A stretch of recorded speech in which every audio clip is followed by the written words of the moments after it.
Live this evening from Brownsburg, Indiana, in the Lucas Oil Raceway, round 13 of Season 4 of the Upstate Racing League, and the Chase in the Lake City RC Speedway Pro Late Model Series rolls in for Chase Race 3 of 5 in the HAAGTV 200. Glad to have you with us, as always, on this Thursday evening on LSRTV. Myself, Evan Pizzoco, joined alongside by PDJ Zeller, Laura Lawson, down at a production hauler as executive producer and in-race reporter. This evening will be the 05 of Chris Cable, but PD, a lot has happened since 1 week ago where we were back out on track. That one for race 2 of the championship, the Rent-A-Wreck of Plattsburgh, New York 200. A lot has gone down, and that includes a change at the top of the championship standings. 2 cars we're not going to see back for the rest of the season. 1 driver parked for this evening, and a whole lot more that comes all with that as the championship starting to come down to these final few races now. Tempers starting to flare just a little bit as well.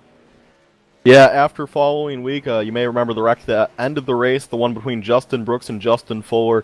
This league went to extensive efforts to make a call on that wreck. They even got a real official from a real racetrack come in, and they made the, needless to say, controversial call of suspending Justin Brooks for the remainder of the season. And Justin Brooks will not be with us tonight. And they also suspended TJ Graves and Brandon Spicer for 1 week each. What this has done is it has, here's just a small list of the drivers that have left. Justin Brooks clearly is now gone. James Linkowitz left with him. Casey Kelly left. Cody Kelly said this will be his last race tonight, so a lot of guys leaving from that, and TJ Graves' incident has caused Brandon Wilkinson and Brandon Smizer all to leave. So just a whole, we've lost, I mean, throughout this process, and I didn't go through them all, we've lost near 10 cars in this whole process, and 10 really fast cars. So it'll be interesting to see how it shapes out tonight. Without the real dominant guys being here, it will give room for someone like Brandon Odo to really shine, or Justin Fuller, but a lot of controversy going down. And needless to say, down in that garage area, there is a whole lot of tempers flaring. Yeah, and again, the reason that Brooks was parked is because, again, you can claim the cause of the caution and be sent to the back at an EOL, whatever extensive penalties that goes through. If you don't, then it goes to the non-claimed caution, which you said they went through extensive review, talked to a lot of people. I was in the discussion as well. Everybody tried to make the best decision, and unfortunately, the way that it all shaked out with him being deemed the cause of that, and for it being the second time, initially it would be a park for 1 week. That has already happened so far this season, PD, so it's been a recurring theme with that same race car, and this time, unfortunately, with it being the second time the cards fell in that direction, that's just the way it shook out. So he has gone again. Graves had admitted to or intentionally taken out of the machine, so he's gone as well. And you can understand that why the teammates would not be happy in that exchange, and many of which them have left and they're not here. But right now, 18 cars are set to go, and what's going to be actually our longest race mile-wise on this season campaign. It's going to be a total of 137 miles by the time we get to the end of this one. 200 laps around this 0.69 mile Lucas Oil Raceway in Brownsburg, Indiana. And let's let you know where they're going to stack up for the HAAGTV 200 and Chase Race 3 of 5. Glad to have you with us, as always, on LSRTV. This one should be very exciting, to say the least, with all the circumstances involved. This racetrack at only 12 degrees and a Highline preferred lane. It's going to be a barn burner, quote-unquote, to say the least. Let's let you know where they're going to start. Pole sitter at number 32 machine. At least that's where he'll start on the field, at the number 1 spot, to Ryan Borges with a 23.008. But again, because of the field inverting, the number 41 machine, who's starting in 11th, is actually our pole sitting winner. So that does go in the direction of Cody Parker. But Borges will start up front alongside him. Joshua Cotton in second. Al Smith Jr. in third. Fourth to Chris Cable. He'll be our in-race reporter. And Tim Bills rounding out the top 5. In 6th tonight is the number 71 of Nicholas Rasmussen. 7th to Dale O'Neill in the 116. 8th to Brandon Odo. With Brooks gone, he seems to be the favorite. Justin Fuller, the 3-time defending champion, will start from 9th at number 51. And your fastest qualifier who got the pole award for tonight, we do the inverted field, will be starting 10th, is Cody Kelly in the number 3. Right behind him, Cody Parker get to start 11th. 12th position to Zachary Mason. You got Danny DeBuke in 13th position. 14th for Brian Rogers Jr. rounding out the top 15. Last car to put down a time is the number 98 of Eric Haag. 16th tonight goes the number 23 of A.J. Bunch. 17th the number 79 of Kevin Baker. Rounding out your field tonight, 18th is, oh, I apologize if I messed up your name, Mike, but Mike, fuck you. I can't get that one, Evan. That guy, he has capital letters. Yeah, in the there's a first capital name. F and an A. Race car drivers, they seem to have the strangest of last names, but he is in the 48 car, and he rounds out our 18 car field for this event. We're under the lights on this Thursday evening. Pace car is down and away. Happy to be in the great state of Indiana, a very rich state with racing history and whatnot, and let's see what happens tonight. The 32 car will be in control of this field. We cycle through the quarter again. The top lanes where you want to be. Green flag flies. We're racing from Lucas Oil Raceway, and the HAAGTV 200 underway with the side-by-side battle right off of the front row. No advantage quite yet to anybody. Give it to Borges now. Coming off a 2, is he going to be able to clear, though, of Joshua Cotton? No. Keeping it O's out there for now. Is that 4 machine? That number 32, though, trying to get clear on the inside. This is a very side-by-side racetrack. Here comes Borges. He goes on the flat of the track, and he's going to get a little bit loose. And oh, there's a wreck in the back. The 9671 hard into the inside wall. That's the 96 Al Smith. I think his motor, no, he kept the motor in that thing.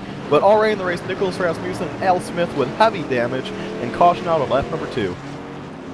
And it was almost an identical situation to what you saw on the front row with Ryan Borges, where on that bottom lane, again, it is a top lane preferred racetrack. That car is going to get sideways, slide up the hill. It is initiated as the replay goes up now by that 96 of Al Smith Jr. You see he lost the back end a slight bit, went to correct it, just ran out of room, got into the 71. Both those cars heavy into the inside wall, almost about an equal amount of force on both of those impacts. They both get back rolling, still have their engines, are obviously going to be forced down pit road under this cycle. The 96 is down right now. Rasmussen remains out at the moment, but both of those cars involved in that coming from top 6 starting positions, and we slow them down with the number 4 of Joshua Cotton on the front row, which is an interesting thing to talk about because of the fact that it is a high lane preferred racetrack, that's the fastest way around. And with Borges, our leader, being forced to start on the inside for the initial start of this race, Cotton just was able to keep a nose out on the right rear quarter panel of Borges and not let that 32 get clear. If Borges was clear, he would have been fine, but it was that 4 car not give it up in 1-on-2 on lap number 1 that allowed him to get that position back, fight for it, and that's why you got Joshua Cotton right now in the top spot. Interesting scenario there. Big mover in the first lap. Cody Kelly already up to 4th, from 10th to 4th in 1 lap. Brandon Odo followed him from 8th to 5th, so 2 big movers, I guess you could say, in the first lap of this thing. And we still have around 195 to go, so expect a lot of action tonight, folks, especially with the fast guys trying to come to the front tonight. We expect Brandon Odo to be very quick, along with Justin Fuller, Cody Kelly, and it should just be a lot of fun to see who comes out of this thing with a points lead. You never know who it could be. It's going to be it could be really anyone, a Ryan Borges possibly, or maybe even a Joshua Cotton could get out here with a really good point stay. It will be interesting to see, but I think with everything that's gone down, you really got to point now to that number 24 machine, Brandon Odo.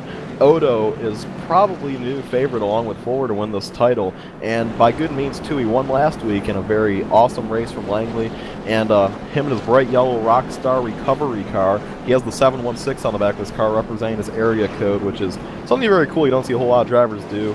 And so that's what happened with him. And actually, Al Smith just took blame for the wreck, so he's given himself an EOL. Al wrote the rules, and he's very careful about them, and he's given himself an EOL there. So now we're under our first caution. Folks should be going green here. And remember, in this league, you can pick the outside lane of the restart. I'd be pretty surprised if we didn't see Joshua Cotton go high, although he appears to be choosing the low line of him. And very interesting because, again, we saw that it was Borges who almost got clear. And again, if you would have gotten clear, no problem, but you do want to be up high. So Cotton must feel confident that he's going to be able to utilize that bottom lane to be able to at least hook it up for 1 quarter in 1 and 2 and be able to get up in front of that 32 car going down the back straightaway, be able to get into that preferred lane. The pace car's going to duck down there right into quarter 3, down on that access road, and gets behind the pit road wall quite early. Cotton's got a lot of time think about what he wants to do here. Has until the drop of the green flag, and he's on the accelerator at a quarter to 4. Green flag in the air and back underway from Lucas Oil Raceway off of our first yellow at a great restart for in-race reporter Chris Cable. He slides in the second after starting third. A huge fight right now for 4th. Brandon Odo and the 3 car of Cody Kelly all over each other as Borges just gets clear in front of them. Yeah, they're getting real close contact with the 24 and 3. They're thinking about taking the 3 wide with Ryan Borges, 3 and 24. Already beating and banging here, and this is just lap number 7, folks. 3 on the outside, takes it from the 24 of Odo. And now he's going to try to find his way around Ryan Borges, single filing out as expected. But the number 3 machine looking strong already along with number 24. And oh, the 24 to the outside wall, a little bit damage already for Odo. Not what he needed, although it wasn't too hard. The late models are pretty tough. He should be okay as he tries to make another charge on Cody Kelly. Cody Kelly, I know, wants to be getting to the lead here. And to the inside, takes a look, is that 24 of Brandon Auto, a car that we talked about possibly being the favorite entering this chase, the 5-race chase for the championship. Had a horrible chase opening race. Right now, sits actually tied for the championship lead in a 3-way tie, what it would be when it is all said and done. That includes him, Dale O'Neill, and Nicholas Rasmussen, all tied for the championship. So a huge shakeup in that regard. If Justin Brooks was still in the field, he'd have 12 points to the good over that battle for what would be second on back. But now you got guys like an O'Neill or Rasmussen, people that really could be dark horses and steal this thing. Dale O'Neill sitting P6 right now in the 116 Aaron Stream Machine Chevrolet entry, not that far off as well. So a lot of these guys having solid runs, and again, anything can happen in these next 3 races. Good news for Cotton is, again, had a great restart. It literally went in the corner of quarter 4, which is fair because he can go from the pace car hits pit lane to the green flag actually flying. So he set sail. He brought Kiss Cable with him. So Borges sits in 3rd. We got trouble back yellows out. It looks like Dan DeBook is around the 61 car with trouble. Yeah, Dan DeBook went around. He was racing on the outside of number 12 entry, and the 12 just got up into his quarter panel and just really never let off the gas, sent the 61 around, and made no contact with the wall. 61's okay, but that was your caution there, folks. Number 61 of Dale O'Neill around. Replay going up live now, and you see that 12 machine just kind of going up the hill a little bit, tracked up immediately as he made the contact, but was unable to avoid further incident. I think it was that second or so tap that actually did send that Danny DeBook entry around. So the MP Royles Enterprises Ford Fusion going to be forced down pit road. So far, everybody still on the lead lap, excluding the 96 of Al Smith Jr. Got some pit strategy going on. Looks like for the majority of the time, our leaders have stayed out on pit road. I see AJ Punch coming in. That's one of the iRacing Beams team cars. And the number 23 comes down from a top 10 spot. A lot of guys, though, for the majority of the field, staying out on track. But you got him, you got Danny DeBook, Cody Parker, Nicholas Rasmussen, 4 cars total going to elect to come down pit road on this, what's going to be our second caution cycle of the night. And again, this is our longest race of the season mile-wise. The only one that comes close is this one, racks at a total of 137 miles in a 200-lap affair. Next closest one going to be the season finale that can be seen right here on LSRTV Thursday, February the 26th at 8:30 Eastern Time or 5:30 Pacific for the Smith Media Productions Season-Ending Spectacular 200 from the Bristol Motor Speedway. That one going to be right in the range of about 133 miles total distance, as all of these chase races clock it in at 200 laps per event. So with the 200-lap affair and 2 yellows in, 14 laps into this one, PD, and with again a rather smaller field than what we're used to seeing, with now 17 cars on the lead lap, you have to expect as a driver that at some point this thing is going to have a really long green flag stretch, and you need to be prepared for that. And these guys coming down pit road early, or for the guys that are not coming down pit road early, all in preparation to set themselves up for the correct strategy when that point in the race does hit us. Talking about points contenders here, are you kidding me? Nicholas Rasmussen in the number 71 running the 711 entry. He's battling for the championship. Who would have expected that? He barely made the chase, but anything can happen. In the words of Kevin Garnett, anything is possible. Nicholas Rasmussen is living by that code right now, although he does have some damage on that machine. Quite a bit, actually, after that wreck with Al Smith. He might be able to get back up to the front once again, so should be exciting to watch him try to come through the field. But every time I say Nicholas Rasmussen's battling for the championship, I just crack up. We haven't talked about him the whole season. Here he is tied for the points lead. Same with Dale O'Neill. I mean, he came off really strong. He had a couple top 5s at the beginning of the season, but he's really not had it this past few weeks, and now he's starting to get it back again. He's going to be right on the outside of Odo on this restart. That's the guy he needs to beat. So already a lot of guys you wouldn't really expect to be racing for the championship going to be battling in this chase, and it's going to be a lot of fun to watch here, guys. I would stay tuned for all the LSR events for Upstate racing, and man, what a great season we've been blessed to see so far as we're getting 1 to green this time. Joshua Cotton going on the outside, probably due in part to his teammate Chris Cable being on the inside. Probably just going to let him get in there, count the restart down to him so they can both get clear. And it should be a lot of fun to watch, though, guys. I would definitely stay tuned for this championship battle. It can come down to the last lap at Bristol Motor Speedway, like we've seen with many other championships before. Chris Cable going to be 8 points behind in the championship standings as we sit right now in the Craftsman Chevrolet entry. Going to have an opportunity. It's up there with his teammate Joshua Cotton, who is not one of the drivers in the championship hunt, to try to get some points here. Pace car, well, down and away. The 4 is going to be in control of this one. Waits till he comes out of 4. Green flag now in the air, back and away of Lucas Oil Raceway. Second yellow now has been extinguished, and back at a green flag racing conditions. Chris Cable with the advantage on the 3 of Cody Kelly. Slides up in front of him, a slide job about 10 seconds after a restart. Gonna slide that 05 into P2. A little bit of a challenge on Borges. Thought he could have used the checkup on Cody Kelly's part to his advantage. Can't do anything from that. We'll stay single file. Top 5 now. All sorted out. The battle for 6th on back sees Fuller down low, and Dale O'Neill fighting up on the high side in that Aaron's machine. Yeah, Dale O'Neill needs fight for position here is Justin Fuller on his inside, wants to take that position away. Dale O'Neill being relentless though on that outside lane, and Fuller blinks a little bit. That was a connection issue right there. That could have got bad, but Fuller hung on, and now he's still on the inside of the 116. The 116 of Dale O'Neill doing all he can to get around Fuller. Fuller loose on the inside, but still has a little bit more speed right now than O'Neill. O'Neill trying to hang on for dear life right now over that Fuller machine. And right now, as these two continue to battle it out, not missing much in front of them. Everyone's single filed out.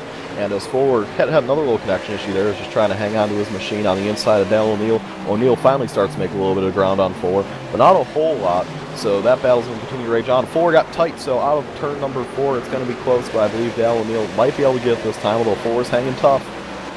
The 116 is slowly inching forward a little bit by a little bit up on the outside lane, but a great valiant effort, I must say, on the bottom on behalf of Justin Fuller, getting right up to that left rear, getting everything he can out of the checkpoint graphics Ford entry down on that bottom lane. But again, the top is, for the most part, the preferred way around this racetrack. You're seeing O'Neill slowly get the advantage. He will get clear this time at a quarter 4, and now the 116 has sole possession of that spot. The 51 with an aggressive move, and he'll get in line as he was not taking no for an answer to Justin Fuller. Looks like he slides in front of the 37 of Tim Bills, the Fast Track Sims entry, and the ElliotRealty.com Chevrolet of Bills backs that off a little bit. Cuts a break on behalf of the 51 of Fuller, so Justin's able to slide into P7, and that single files things out now all throughout the top 10, at least for the moment. Challenge for P2, Cody Kelly. Looking to the bottom on the 05 of Chris Cable. Now trouble back in the back again. Looks like the 48 car with heavy damage.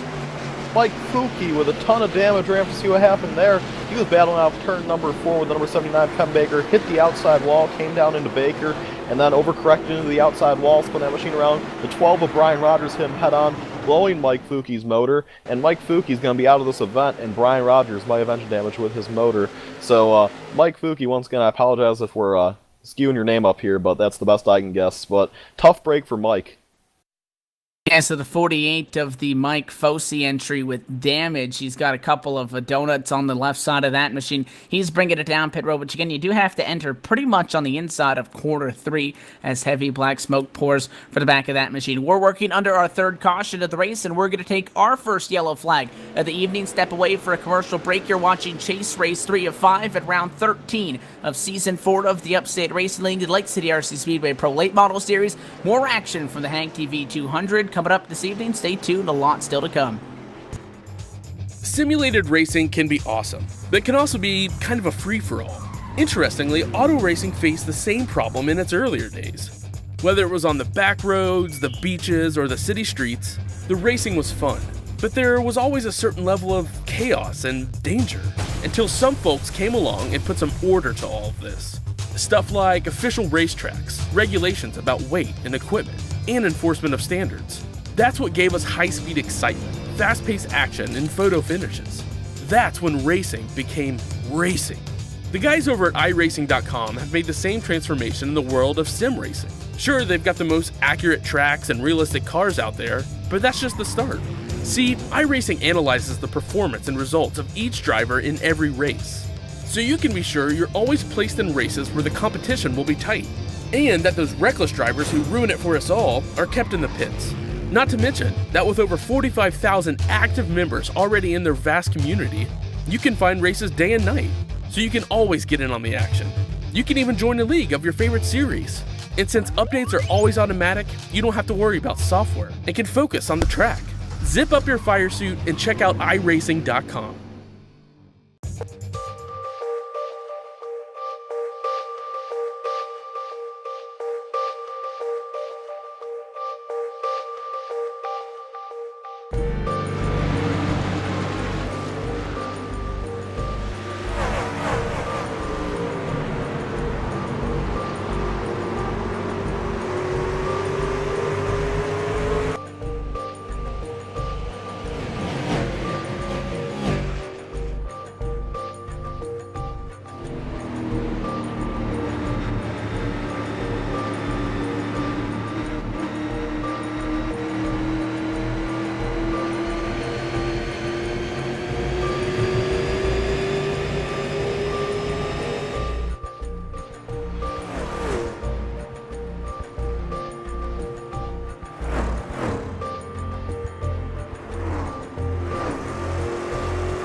Back live at the Lucas Oil Raceway, located in Brownsburg, Indiana. You're watching LSRTV's continuing coverage of the chase for the Season 4 of the Upstate Racing League at Lake City RC Speedway Pro Late Model Series Championship this evening under the lights in Brownsburg. And Pasoko PDJ Zeller alongside up in the broadcast booth as we get set to come off of our third yellow flag so far, working lap 28 of 200 under the caution flag period. Lights have been extinguished on top of the Ford First Mustang pace car, so we're going to get this one back rocket and rolling. Race leader going to elect to take the outside lane. It is the 4 of Joshua Cotton, just like we saw last time. Chris Cable, the 05. Good start to his inside, and green flag now back out at quarter 4. Back and away we go. Another great restart from Cotton, being the control car. Looks like no challenge for second. Chris Cable going to slide up half a car length to take the outside lane. He'll be P2. The 3 of Cody Kelly goes from third, and he'll keep that spot now. Challenges for second, though, to the inside. Nearly gets into the left rear of the Craftsman Chevrolet in front of him. Keeps it off, and now the top 3 single file out.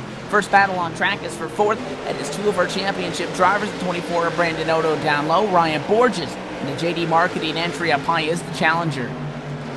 So on the outside, Ryan Borges trying to hang on. Who knows what's going to happen here? And Borges started on the pole tonight, and he's trying to get back up front on the outside of Brandon Odo, doing all he can to make that past 32, looking stout right now. Well, the 24 machine, we know he's probably going to be good. He just hasn't done on the outside yet tonight. So here comes Ryan Borges around to the outside and possibly get clear this next corner. Can't imagine the 24 has too much to do on that inside line. And if he's not careful, he's going to lose another position to Justin Fuller. So here we go. 32 hanging tough, and he's going to get clear of Brandon Odo. Now Odo has a whole lot of Justin Fuller on his outside, and Odo Bar just pulling to the hole. If he's not careful, he'll get passed by a guy he really doesn't need to be passed by. The 116 of Dal O'Neill, as Justin Fuller on the outside is really trying to clear that number 24. 24 doing a good job hanging on to the bottom, about as good as anyone else has tonight. But he's just not having the luck he needs down there. It's really rough down there. Not a lot of banking, and obviously the outside line's better. So he's going to get cleared by Justin Fuller, and he slides up in the line. And again, things rather quickly getting at least sorted out up at the front of the field. Chris Cable does occupy P2, but I do believe that much like we saw about 10 laps into that last green flag stint, I do anticipate that 3 of Cody Kelly to challenge in that Short Track Racing Network Chevrolet entry for that P2 position. But Borges now slotting in the 4th spot. One of the drivers who, again, looking for a solid finish this evening, and because of the way that everything is shaked out in the championship, still finds himself 18 points down after a rough start, but anything is still possible after tonight. Still 2 races will remain in this hunt for the championship. 15 cars are on the lead lap, but I believe for a moment, PD, everybody on the racetrack single file, and things have calmed down for a brief moment at lap 34, and lap machine going to stay low. That is the 48 of Mike Fossey staying low and out of the way. That car with pretty severe damage, and reporting over the radio that he just does not have anything left on that engine there, and he's very slowed down low and is just logging laps. Now we got trouble back in corners 1 and 2. Somebody turned around. It's on the front straightaway. It looks like the $25 General Machine of Zachary Mason's backwards.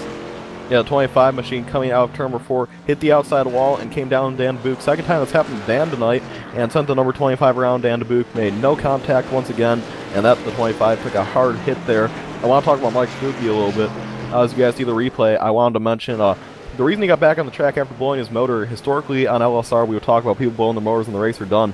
iRacing recently, like 2 weeks recently, added a new feature where if you blow your motor, your crew will actually install a new motor in your vehicle. So Mike Fuki actually went down pit road and they started trying to fix that motor now. I heard they only got 1 of the 8 cylinders in, so that was a really tough break for Mike Fuki, but very underpowered, but still is a motor. Very cool new feature by iRacing. So we turn quickly to the caution flag period. Brian Rogers Jr. is down pit road right now in 15th position in the number 12 machine. That's the Mountain Dew entry is down there. I see Dale O'Neill in as well. Again, a big shape up in the championship. Let's let you know where everybody sits right now in the championship standings. We'll go through the 12 or 11 of them per se at this point that are in this hunt. So entering tonight, or rather we'll say exiting 1 week ago, Justin Brooks led the championship with a total of 5,080 points, 12 points to the good over a 3-car battle for second. Now with him being disqualified for the rest of the season for that incident 1 week ago, it is a 3-way tie between Brandon Odo, Dale O'Neill, and Nicholas Rasmussen. To compare these, Brandon Odo has 9 top 5s and 3 wins on the year. Dale O'Neill has 3 top 5s, Nicholas Rasmussen, 0. They're all tied for the championship. Shows you how many different roads that could really lead to this championship hunt. Three very different drivers that have had very different seasons sit atop the pile right now. 1 point behind them in second.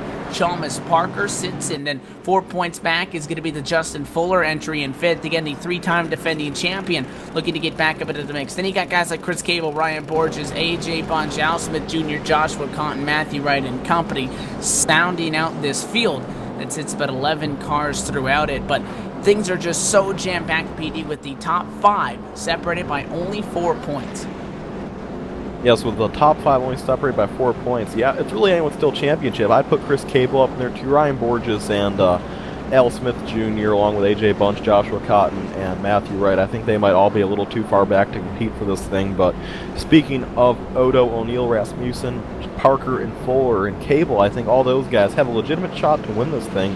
And who knows what could happen down the stretch. Honestly, I think the cream's going to rise to the top here soon.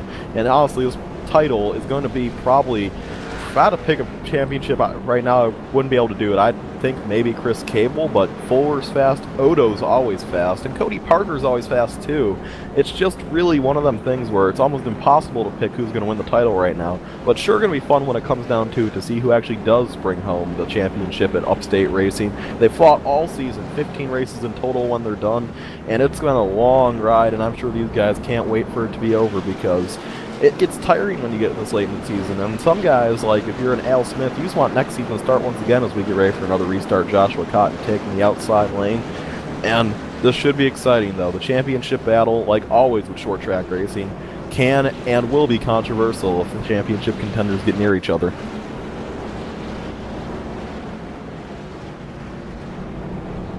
Here's the restart. Is going to be delayed for just a moment. Race control has thrown the caution flag once again. Going to give us one more circuit around the racetrack. Appears that the last car on the lead lap right now, the number 71711 entry of Nicholas Rasmussen, one of those drivers that we just mentioned, tied for the lead in the championship and could be the Ryan Newman per se, the huge spoiler in this one. Needs to get back up, and everybody back there needs to be able to get their position sorted out. So a little bit of shuffling going on. 71 jumps up to the high side, and now it looks like everybody is back in their proper running orders. Light's going to go back off on top of the restart, on top of the pace car, and for this restart for the last 2 times as well. Same front row. Going to have Joshua Cotton does take the option to elect to take the outside lane. Chris Cable second. We have seen that 3 of Cody Kelly be able to challenge at least for second, not be able to get it quite yet. We know that that's what he'll be looking for. You got Borges in 4th position and Brandon Odo in 6th. Looks like Fuller as well in the top 5 spots. So top 3 rows stacked full of a lot of talent.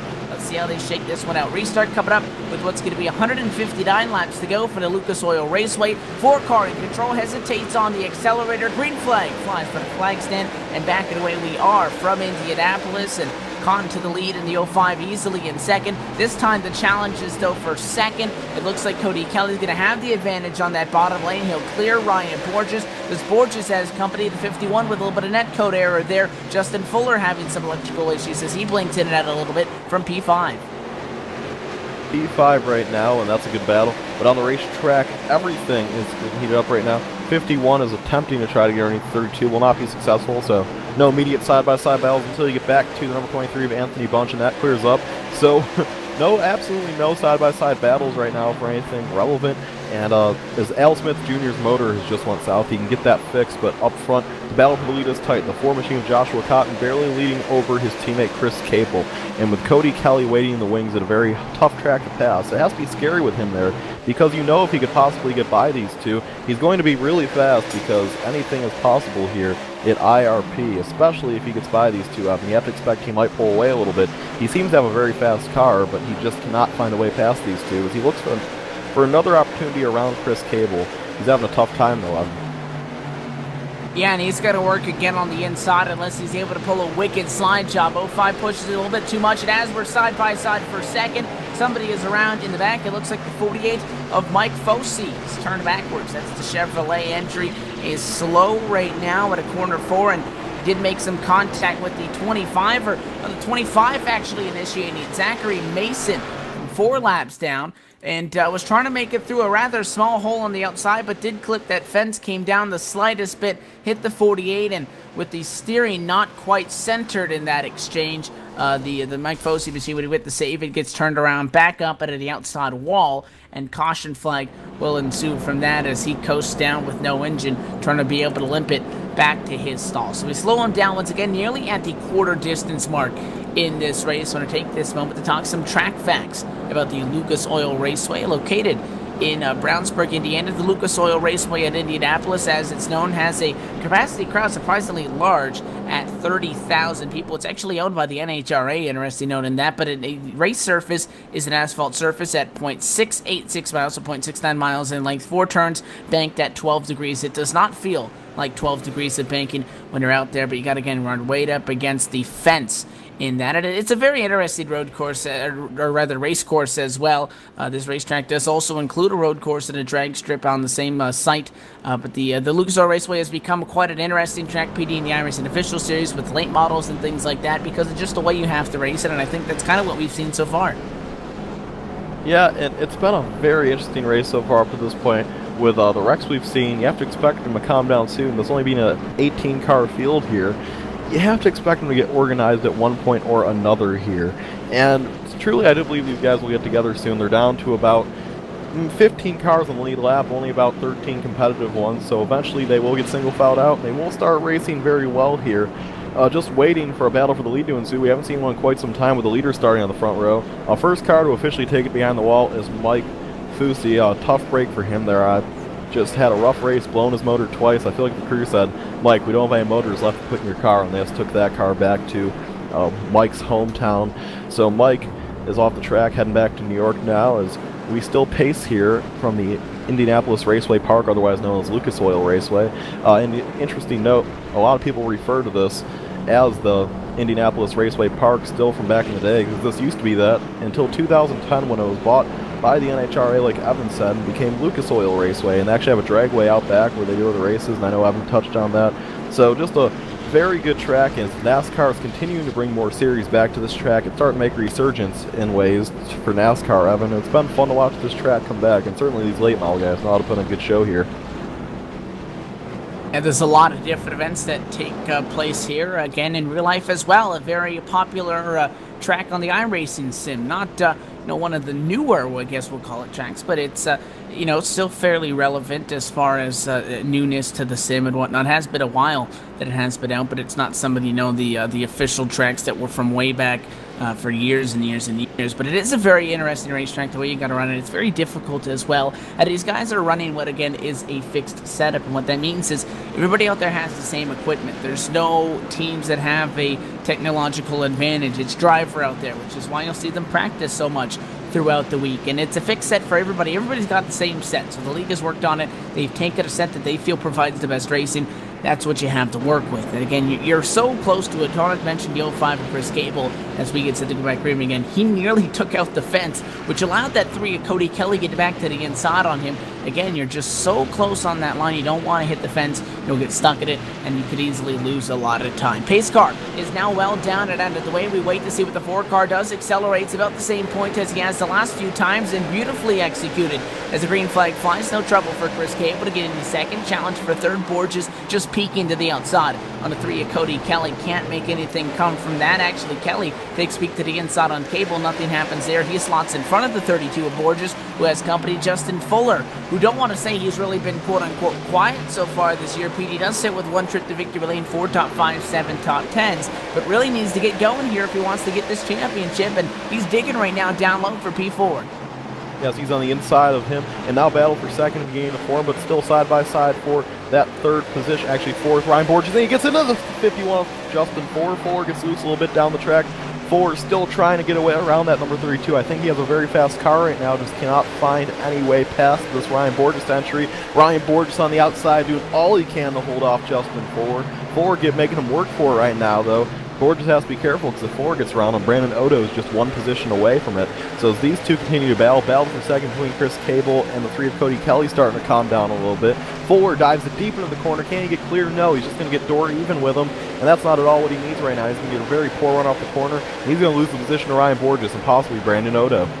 Yeah, Odo is now going to cycle through as he follows that 32 around on the high side and be able to make it a battle for P5, with the outside being the preferred place. Expect that 51 to try to find a spot in line, and is perfectly able to do so, as a little bit of a wiggle off the corner allows him to slot in line with about a quarter of a car up to the 32 in front of him and about equidistance back to that 24 behind him. So Fuller, although tried to get fourth, is able to maintain P5. Our pole sitter, Ryan Borges, being able to defend that position. And Cody Kelly has really been applying the pressure to Chris Gable for these last few runs, Petey. Since that the 4 and the 05 machine, they've been up front for these last few restarts. That 05 with the Chris Gable entry in that 3 car, they've been kind of duking it out quite a bit. The 3, though, however, every time Cody Kelly gets to the inside on Chris's car, he's really unable to do something because possibly the caution comes right when he does so. So the 3 car fighting at it once again, and we'll see if he's going to be able to make anything work with that. 6 and 0s to the inside, nothing that time. Some lap traffic could play a minor factor in this, as the 23 of AJ Punch going to yield low and stay out of the way, as now the top 3 of cycle around him up high. Top 3 going around the outside, and the 3 car gets clear. Now 32 gets clear, so top 4 clearing away of AJ Bunch, and now they're going to continue to battle it out here as the 3 of, the 3 car underneath the 05 of Chris Cable here. So here we go for a battle for second. Chris Cable trying to hang on Cody Kelly, giving him all he's worth right now in that 3 short track racing network car, and right now Cody Kelly is making all he can make happen on the inside lines. Very hard to pass here at Lucas Oil. There is actually a glitch here at this track where you can wall ride and go extremely fast, but this league obviously has outlawed that because that's unfair for competition's sake, so you shouldn't see anyone doing that tonight, and if they do, I wouldn't expect to see him on the track too much longer, as the number 05 of Chris Cable continues to battle on the outside of Cody Kelly. Cody has to be careful. If he's not careful about this, Ryan Borges will get to his outside, but Cody does a good job, gets back to the outside lane, and now has to make a charge at it once again, as the number 4 of Joshua Cotton continues to pull away as these 2 battle. And if they're not careful about this battle, 32 and 51, that being Ryan Borges and Justin Fuller, will easily find their way up to second and third, because the way these 2 are battling, it's close, it's tight, and anything can go down here. Chris Cable holding on for all he's worth, though. Cody Kelly, though, expect to see him make a charge here soon. And again, as they continue to battle for P2, update on cars that have had troubles tonight. So far, 14 of them remain on the lead lap. Mike Fossey in the number 48 car, Al Smith Jr. is on pit road, but he is not behind the wheel. And then Zachary Mason are all out of this race. AJ Bunch, the only car off the lead lap that is still out on the racing surface. 23 car, after starting 16th, sits 15th position right now, 6 laps down. So it looks like Joshua Cotton trying to pull away the slightest bit over the rest of the field. Chris Cable behind him, Cody Kelly continuing to try to find a way to possibly make a pass on the 05, but it is so difficult the way that this racetrack works, and again, the way that you got to ride the high line, that the 3-car PD, if he just kind of keeps dibbing-dabbing and, taking peeks to the inside, really not going to make a lot of progress. We've seen him be able to get to the inside of Chris Gable, but he needs an advantage. He needs the 05 to slip high a little bit. He really needs to make one big run, and if this race gets later on, even the dive, not the dive bomb as much, but a slide job, throwing it way down, hoping to slide up in front of the 05 becomes a possibility. But so far, Chris Cable is doing exactly what he needs to do to hold him off. But that 3-car can guarantee you that he's faster than that 05 by just the slightest bit. And eventually, he's going to get tired of waiting around for him. And there's a thing called that front bumper, the chrome horn, that we may see come out. So that chrome horn could be used in any second, especially given the toughness of short track racing. The 05 doing all he can right now off the 3. And if the 05 gets passed by Cody Kelly, then he's just going to open a can of worms. The 32 of Ryan Borges will get by the 51 of Justin Fuller. He has to be careful here with how he holds off that number 3 machine. Remember, this isn't street stock where you can just dive the car into the corner and clear someone easy. No, these are late models that have a lot more speed, a lot more power, and a lot more can happen here. And Joshua Cotton's not pulling away as much as he was now that these guys are kind of single fouled out. As Cody Kelly's going to make another charge to the inside, Chris Cable loose. This could be the lap for Cody Kelly to properly take advantage of the situation. Here he goes off in the corner. He's going to slide up to the number 05, put the 05 into the wall hard, and 32 is going to get him. Chris Cable's around. Cody Kelly put him in the wall there, and that's going to cause a wreck. Tim Bill's going to be the one that goes around along with Chris Cable.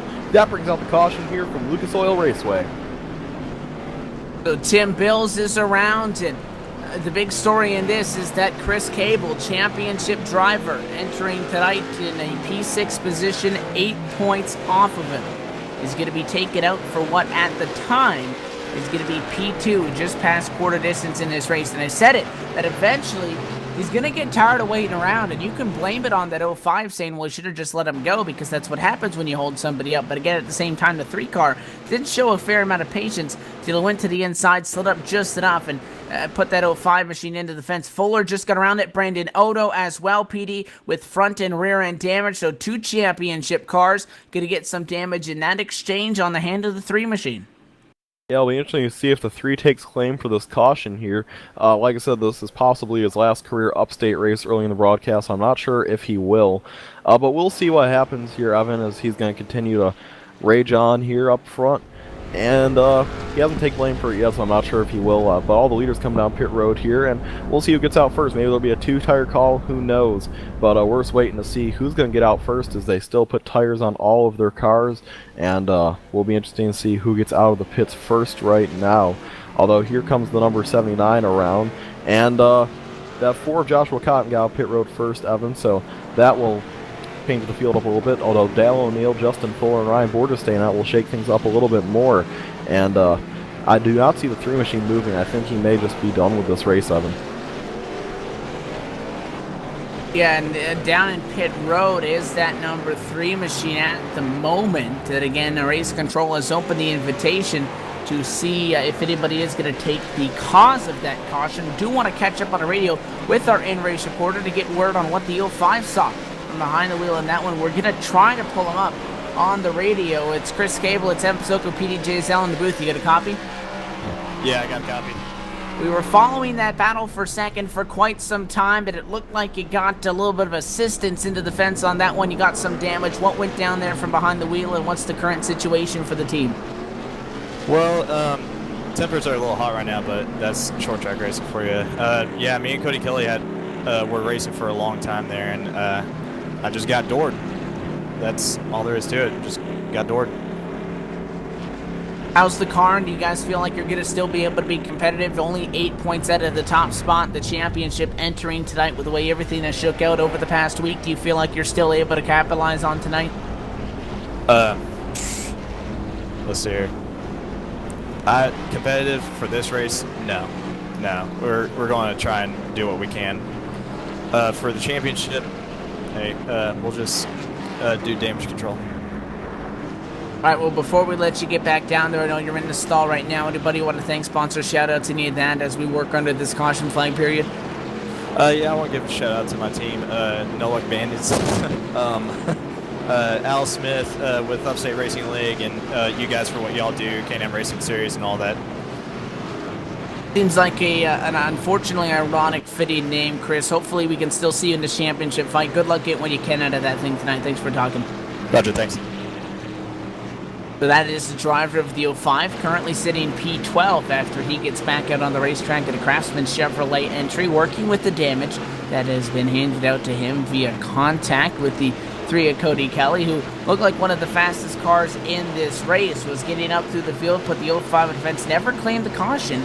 Came down pit road and still sits there right now. He is not behind the wheel of that machine, but again did not officially take cause of it. So green flag now back out of the air as Ryan Borges this time going to be sitting on point. The 51 of Fuller up to second. Fourth is the number Dale O'Neill car, so that's the 116, but the 4 of Cotton right in front of him in third position. Things quite spread out right now. First challenge is for fifth, and give it to Kevin Baker as Cody Parker is unable to capitalize on that. But you got guys like Nicholas Rasmussen. So right now, Dale O'Neill sitting in the best spot championship-wise. Battle for the lead. The 51 got a nose on the inside. It'll be Borges and Fuller fighting for it. Borges versus Fuller for the lead. 3 car officially out of the race. So here on the outside, Ryan Borges trying to make it work. Justin Fuller on the inside, though, with a power move. I don't know how he's doing that right now. That car is sticking to that bottom lane right now. And the 51 takes the lead on the inside of Ryan Borges. That 32 is flying right now. It's funny, because in real life with these cars, you would definitely try to, make these cars really left side handling good, because that's where you want the car to stick. Justin Fuller took that lead very excitingly there with a fixed setup. Not something you see often here, and he's to the lead, so Justin Fuller is going to try to start pulling away from Ryan Borges. Ryan Borges now sitting in the second position, and Justin Fuller gets tight off of 4. That could have put him in the wall, but he hangs on, and that's going to keep really tighten up the top 4. They're bumper to bumper to bumper to bumper here, Evan, as all these guys continue to battle at it. The 116, though, of Dale O'Neill sitting in prime position to possibly upset the chase field, especially with the 24 of Odo having the issues he's having. Yeah, Fuller, again, I said he needs to get something going, although he has been to victory lane once this season, sitting on the outside looking in, only 4 points, though. Back to a Dale O'Neill, who sits right behind him in 4th. Things very close in the championship as they run right now, but Fuller, 3-time defending champion at Season 4. They got about a $40 bounty on anybody, so a bonus, we'll call it, if anybody's able to beat Fuller for the championship, because he's the only one that's walked away champion in this Lake City RC Speedway Pro Late Model Series. And a year that looked like it was going to be Justin Brooks's cut short opens up the door for so many more drivers. With 3 races added tonight, 2 still to go, and now that Checkpoint Graphics Ford Fusion is back on the top of it, and Ryan Borges, one of the drivers that needs to make up a lot of time as well, a lot of ground, a lot of points, sits 1 spot behind him in P2. He would love those additional bonus points by taking home the win, but I don't think there's any question that right now, at least, Justin Fuller just a little bit faster than that JD Marketing entry behind him. That gap goes to about 2 car lengths, 1.5 or so, this time to 1 and 2. Yeah, right now I'm looking at the number 24, Brandon Odo. A lot of issues for that car. It's really off the pace. Tough break for him. Very unfortunate. He cannot get the speed he needs down the front stretch at all right now. He's only hitting about 110 going into that first corner. We're looking at Fuller now as he continues to battle with Ryan Borges. When he hits that turn 1 entry, he's hitting a lot higher speeds. He's hitting about 120. So that's going to really affect him here as everyone's still single filing out. And right now, another championship contender up to 5th, Cody Parker, sitting there in his 41. He's just biding his time, making his way through this field. Kevin Baker sitting right behind him in 6th. With a lot of fast guys out of this race, Evan, we're going to see a lot of surprises up here tonight, to say the least. And this is a race where a guy who's in the championship battle like Nicholas Rasmussen would thrive due to the attrition. Nicholas Rasmussen this season has been a master of surviving the attrition. Oh man, attrition. As these guys still out here battling. Ryan Borges starting to close back in. Justin Fuller a little bit. Fuller cannot get the edge he needs at all right now. I think once he got by Borges, his car started tightening up a little bit. Because so with that happening, Ryan Borges has been able to close right back up to his bumper. Expect another battle for the lead. All of a sudden, the 32 car making quite a good resurgence is able to get back up right all over that 51, who sits right now in P2, and it's about a car length gap that separates everybody inside of the top 3. Nobody really breaking away quite yet. A battle that was just on for 6th to go in the direction for the 79 of Kevin Baker. He's able to get that one over Danny Dubuque, still at 12 cars on the lead lap. One of them that is off pace is the Brandon Odo entry 24 car, 19 seconds back, or just about 2-3 seconds away from going a lap down from race leader Justin Fuller, which would be a huge hit to the championship hopes for the Odo entry after we essentially countered him out of it after a terrible start to the championship. Enters tonight on the top of the pile. Can't afford another poor race, and right now sitting in the back percentage of the field, things not looking too well for him. An update on Brian Rogers Jr. That car is 11th, 8 seconds back. So Chris Cable, despite that incident, still sitting top 10 and not too far away from battling with a couple of these guys. He's working around a lap machine right now in Tim Bills, but machine doing pretty good, all things considered, for what the damage is like on that race car at the moment. But it looks like the top 3 is where that line is starting to be drawn. People trying to pull away. Dale O'Neill still well in this mix, but about 2-3 car lengths off of the back bumper of the Joshua Cotton entry. And again, for a moment, everything can kind of calm down as we approach the halfway point. Eric Haag is in the fence of the 98 car into the outside retaining wall. HAAGTV on that machine, the title sponsor on tonight's race. He catches the fence a little bit. That allows Nicholas Rasmussen to get a little bit closer to him. That could be a big change for position, as Rasmussen, one of the drivers that leads the championship into tonight. Yeah, so Rasmussen leading. He needs to have a good night here. And an update on the 3 machine we thought we wouldn't see come back on the racetrack. He just announced his retirement. Tough break for him. He said he just doesn't have the time to run anymore. He felt bad. He wanted to, but the 3 machine had to simply retire. So Cody Kelly retiring on top, but right now, speaking of being on top, Justin Fuller is leading this race, and this could possibly get him into the points lead. So it's Fuller in the 51, starts to pull away a little bit from 32 of Borges. That's giving him a nice little breathing room, and this is exactly what he needed to happen tonight. Is he into the outside wall? Justin Fuller, not hard, but enough to maybe knock his toe in out a little bit. With Justin Fuller leading this event, he has to be very careful on what he does up here, because Fuller, he's a 3-time defending champion, Evan. No one else has ever won the championship in this league. He wants to make it 4. We didn't really think we'd see it happen in the chase, but it feels as though the checkered pieces are falling in his favor here, as he's still out there in the lead over Ryan Borges. Looking back through everyone, really, his biggest contender, Dale O'Neill, is sitting in 4th right now. And obviously with Fuller leading this thing, that's going to help him out quite a bit. So as everyone's still single filing out, the best battle on the racetrack right now might be between Eric Haag and the 05 of Cable, as Cable gets clear of Haag. Everyone is still hanging on to the machines right now, and I really don't expect to see a caution for quite some time with the single file we're seeing. Damage is a tricky thing to calculate in this sim, because you can see somebody, again, show up with pretty severe cosmetic damage, a lot of body damage on that machine, and you can think that the car is pretty torn up, and they'll still be able to run out there with pretty good laps. And again, as you said, the 51 just brushed the wall.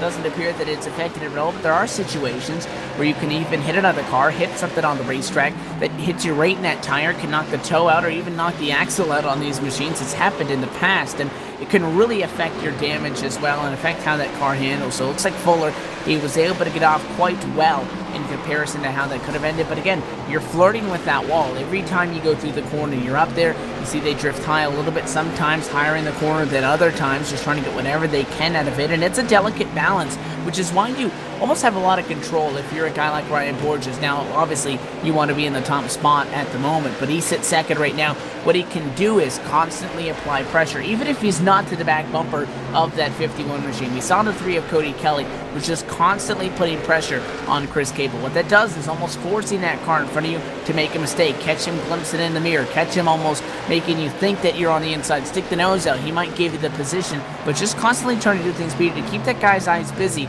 Although the drivers are going to want to say as much as they can, I don't look backwards, I'm just going forward. Peripheral vision, you're going to know what that guy's doing behind you, and you can do a lot to do if you're Ryan Borges to try to, distract him to a certain extent and try to be able to get something done there. Change for position for 6th, by the way, Danny DeBook in a number 61 car. He's going to be able to get the P6 as the 79 of Kevin Baker waves him on by. So those 2 spots will swap out. Those 2 spots swapping out here, and so that's going to all change, and then side-by-side battle starting to pick up a little bit again, looking back to this field. They actually just single filed it out, so as I said, they're starting side-by-side again. Everyone figured out where they wanted to be and where they needed to be. Chris Cable doing an impressive job right now. That damaged race car. In-race reporter is driving the wheels off that beaten and battered number 05 entry as he comes out turn number 4. Sitting P8 right now, but still picking up ground with the guys in front of him. He's catching Kevin Baker and Dan DeBook. DeBook just actually passed the 79 Baker for 6th. We talked about that a second ago. So DeBook still up there in 6th. He has a pretty clean car despite being in 2 wrecks already tonight. Have to think that he still has a good shot of getting up there, maybe contending for a top 5 mile, though. The guys in the top 5 right now are far gone from the field, especially the top 4, but Cody Parker sitting there in 5th has a pretty good distance between him and Dan DeBook, so wouldn't expect to see Dan DeBook get too close to Cody here unless Cody had some issues upcoming here in the upcoming laps, and we're not even halfway yet, guys. So as this battle still rages on for about 9th through 11th, these guys have to remember that this race still has quite a bit of ways to go. They need to keep their cars clean, and having a clean car right now, Evan, is quite a nice casualty. I mean, with everyone out there with a clean car, it's basically your top 4 you have to look at. No one else has an undamaged race car, and even the top 4 guys have a little bit of damage. So with damage in these cars, you can still be competitive, but it's certainly better to have an undamaged race car, and there's very few guys who've done that up to this point in the race. And things are really starting to get spread out. You talked about the top 3 within half a second of each other. The top 2, for that matter, within a tenth. But then you look back to 4th position. 1.3 seconds back, you got the Dale O'Neill entry. That's the 116 car. From him, about 1.5 seconds or 2.8 back in comparison to that 40 with Cody Parker up to Justin Fuller. Then a huge gap back to Danny DeBook in the number 61 Rent-to-Wreck MP Royales Enterprises Ford Fusion. 7.8 off of the top spot, who is Justin Fuller. Behind him, not too far off each other, 3 cars all in a train right here. We got Kevin Baker, Chris Cable, Nicholas Rasmussen, as well as Eric Haag. So a huge dogfight going on for 7th on back that involves at least 4 or 5 cars. With that big battle for 7th continuing on, these guys getting close for the lead. The top 3 runner are blanket right now, but the battle for 7th is exciting as well. Yeah, you have to expect them catching Kevin Baker. Oh, Chris Cable into the wall. That's not good for him, although the way his machine's damaged right now might have made it a little bit faster as he hits the wall and dives underneath the number 79 of Kevin Baker. He's going to try to clear him if he can. Give the position to Chris Cable. He almost cleared the 79 of Baker there. Is still on the inside line. The 05 continues the battle on. Tim Bills getting off the racetrack, trying to let these guys pass him. Almost clear there for Chris Cable. He couldn't quite get clear of Baker. Baker going to continue the battle on in the outside lane right now. and it's just impressive what that 05 is doing right now. This race car being destroyed as it is, it's really doing a good job for speed-wise. I mean, he's not that far off in times right now, especially when you're looking just at a big pile of sheet metal. So that number 05, I mean, is continuing to battle on the 79. Kevin Baker doing all he can to keep behind him, and race control is just throwing the yellow. I'm not sure for what, Evan. Well, we did have one car go around, the 37. Tim Bills got turned. He got into the fence. Eric Haag got into him, had corrected it, and Haag was able to keep going. Tim Bills did get into the inside retaining wall, turned around, got back going. However, we are at the halfway point. The replay of that incident is going to go up, but we do get our competition caution now at the lap 100 mark in this 200 lap affair. Leader's going to be coming down pit road, but we are halfway home in the HAAGTV 200. You're watching season 4 of the Upstate Racing League at Lake City RC Speedway Pro Late Model Series Chase Race 3 of 5 on LSRTV. Halfway home, and we got a second half of racing that is sure to be equally, if not more, exciting. Stay tuned. The race to the checkered flag, and a lot more action still to come. Simulated racing can be awesome, but it can also be kind of a free-for-all. Interestingly, auto racing faced the same problem in its earlier days. Whether it was on the back roads, the beaches, or the city streets, the racing was fun, but there was always a certain level of chaos and danger, until some folks came along and put some order to all of this. Stuff like official racetracks, regulations about weight and equipment, and enforcement of standards. That's what gave us high-speed excitement, fast-paced action, and photo finishes. That's when racing became racing. The guys over at iRacing.com have made the same transformation in the world of sim racing. Sure, they've got the most accurate tracks and realistic cars out there, but that's just the start. See, iRacing analyzes the performance and results of each driver in every race, so you can be sure you're always placed in races where the competition will be tight, and that those reckless drivers who ruin it for us all are kept in the pits. Not to mention that with over 45,000 active members already in their vast community, you can find races day and night, so you can always get in on the action. You can even join a league of your favorite series. And since updates are always automatic, you don't have to worry about software and can focus on the track. Zip up your fire suit and check out iRacing.com. Simulated racing.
Back live at the Lucas Oil Raceway on Live Sim Racing TV. You're watching Season 4 of the Upstate Racing League at Lake City RC Speedway Pro Late Model Series, Round 13 of 15, Chase Race 3 of 5.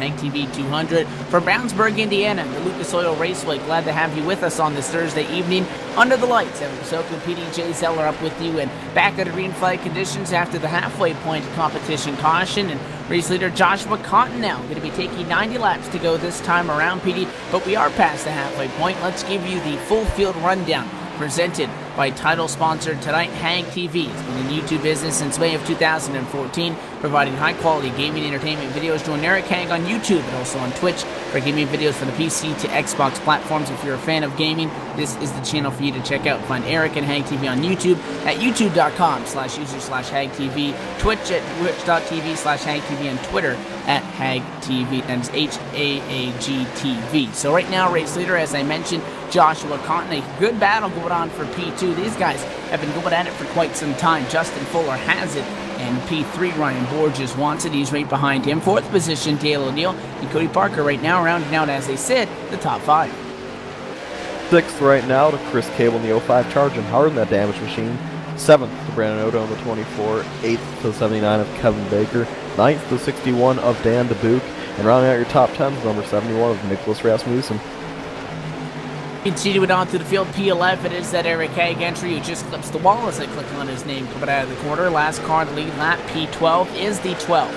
Brian Rogers Jr., the Mountain Dew Chevrolet SS entry. AJ Punch is out there on track, 4 laps down in 13th position. Tim Bills is now officially retired from this race. The 37 car will come home 14th, 15th, and out of the race, Cody Kelly. 16th out of the race, Zachary Mason. Al Smith Jr.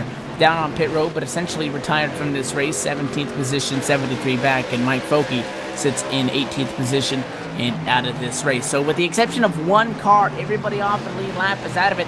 13 cars still out there. We got a yellow flag. Yellow flag is out. And Chris Cable.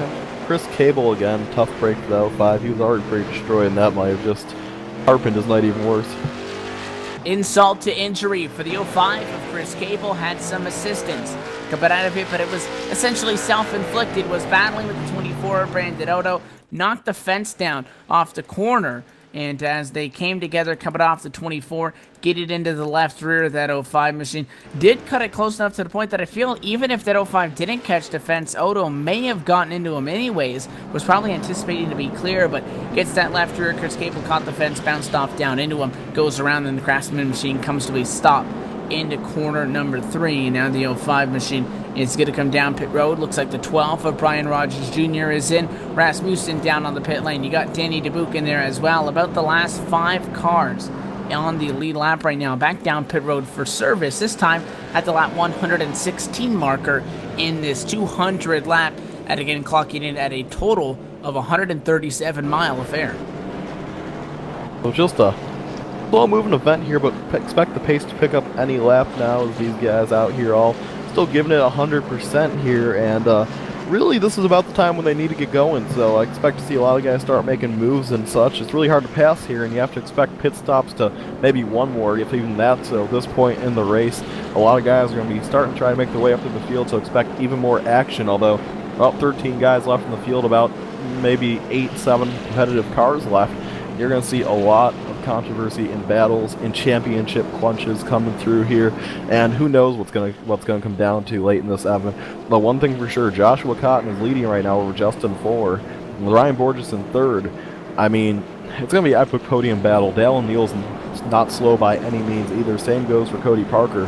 I really don't know what Brandon Odo has under his machine right now, but I expect these top 6 to really have speedy cars at the moment, especially I think Odo's the big question mark. We saw he fell way behind. It looks as though his car is a little bit more fixed now. Maybe he can be competitive and maybe take back a win and go back-to-back and really solidify a spot in this chase.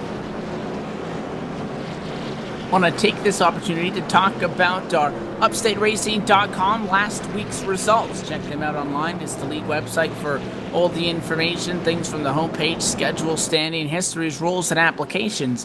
It'll be at UpstateRacing.com. Take you back to 1 week ago for the Rent-A-Wreck of Plattsburgh, New York 200. That one taking place 200 lap affair at the Langley Speedway under the lights, and that it was Brandon Odo who would go on to take home the checkered flag, and that Chris Cable with a total coming in second spot. AJ Bunch leading the most laps comes home with the P3. Dale O'Neill in fourth, and Brandon Spicer rounding out the top five. You also got Nicholas Rasmussen, Justin Fuller, Danny DeMoot provisionally ninth place to Justin Brooks. He is disqualified. Al Smith takes that spot. Brian Rogers Jr.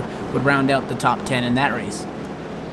So it was an interesting race we saw 1 week ago here from the Upstate Racing League, and another interesting one here tonight. A lot more storylines for tonight for sure, as the pace car leads them through turns 1 and 2.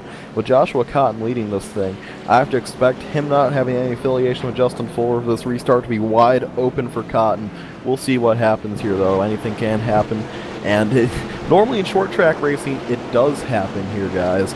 And with Joshua Cotton, he's not really had the best luck this season, but he can get it done. Pace cars off, down and away. Joshua Cotton's going to lead him down to the green flag. Fuller on the inside, going to give him everything he has, just waiting on that 4 machine. 4 cars gone away, and he's going to clear Fuller off of turn number 4. Joshua Cotton with a great restart. Fuller through to second, Borges through to third, and first battles move out for fifth.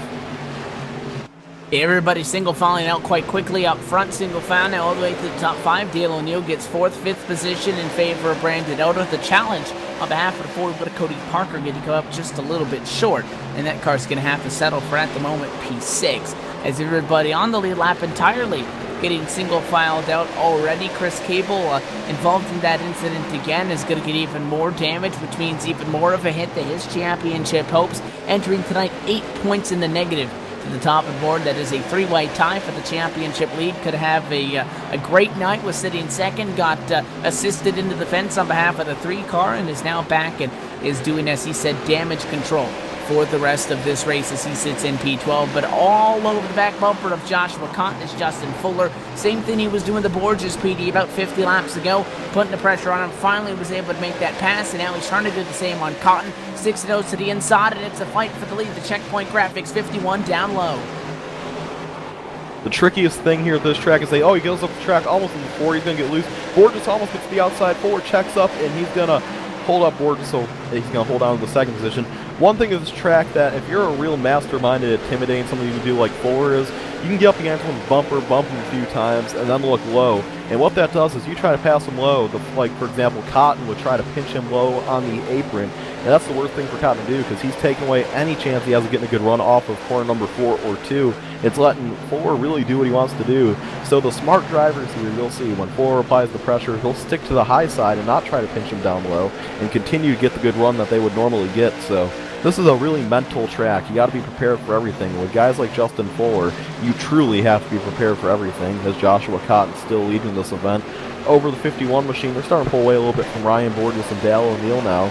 So everything getting really single filed out, and just like the last one, we have about 4 guys, actually make it 5 because Odo's keeping it this time, so about 5 guys pulling away from the field right now. And expect the battles to start intensifying those. The laps keep ticking away here from IRP. AJ Bunch was able to pick up 1 more lap at that exchange, so he's up to 3 laps down. But again, things rather calm if you exclude that battle for the top spot right now. And these guys that sit up at the front of the field, a tale of 2 very different songs at the moment. For Joshua Cotton leads this, is in the championship, but is technically way back in what would be 10th position.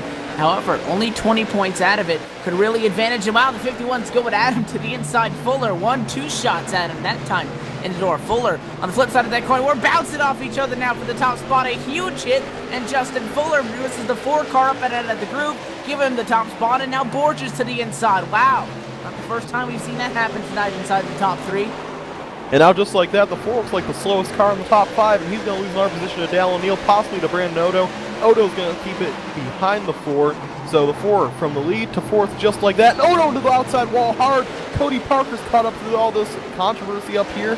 And now we have to just have a huge pack for the lead. And Justin Fuller is waving goodbye as he's starting to pull away a little bit.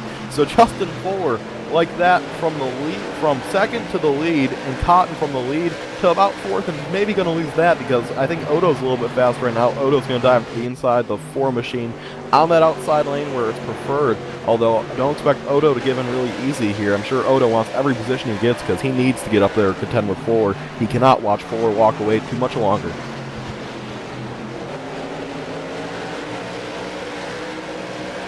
So very, very interesting. We talk about when you head out to these short tracks, and it's a short track Thursday night, we're under the lights, tempers, and therefore, because of that, sheet metal can get bent up. And it was a very interesting move that, again, as you said, it slowed that 4-car significantly down. It's now a second back to where Joshua Cotton sits. The majority of the damage on that 4-car centered right around the left of your tire, which can, again, mess up that left rear, could affect the toe-in on that race car. The handling can go away a little bit. It can be a lot more hard to drive. So Cotton was able to recover to the point where Brandon Otto did not get around to braid away. I do expect that Rockstar Recovery 24 machine to be able to maybe make another challenge for P4 right now, because he is all over the back bumper of the 4 at Cotton right now. But at least for the moment, Josh was able to hang on to P4. Top 3 single file out. Borges not quite getting as physical as these other guys. He's probably got the cleanest car on track. Him and maybe Dale O'Neill, because the 51's got a couple of battle scars. But Borges got to the inside. Could have done what Fuller did to get the top spot from Cotton.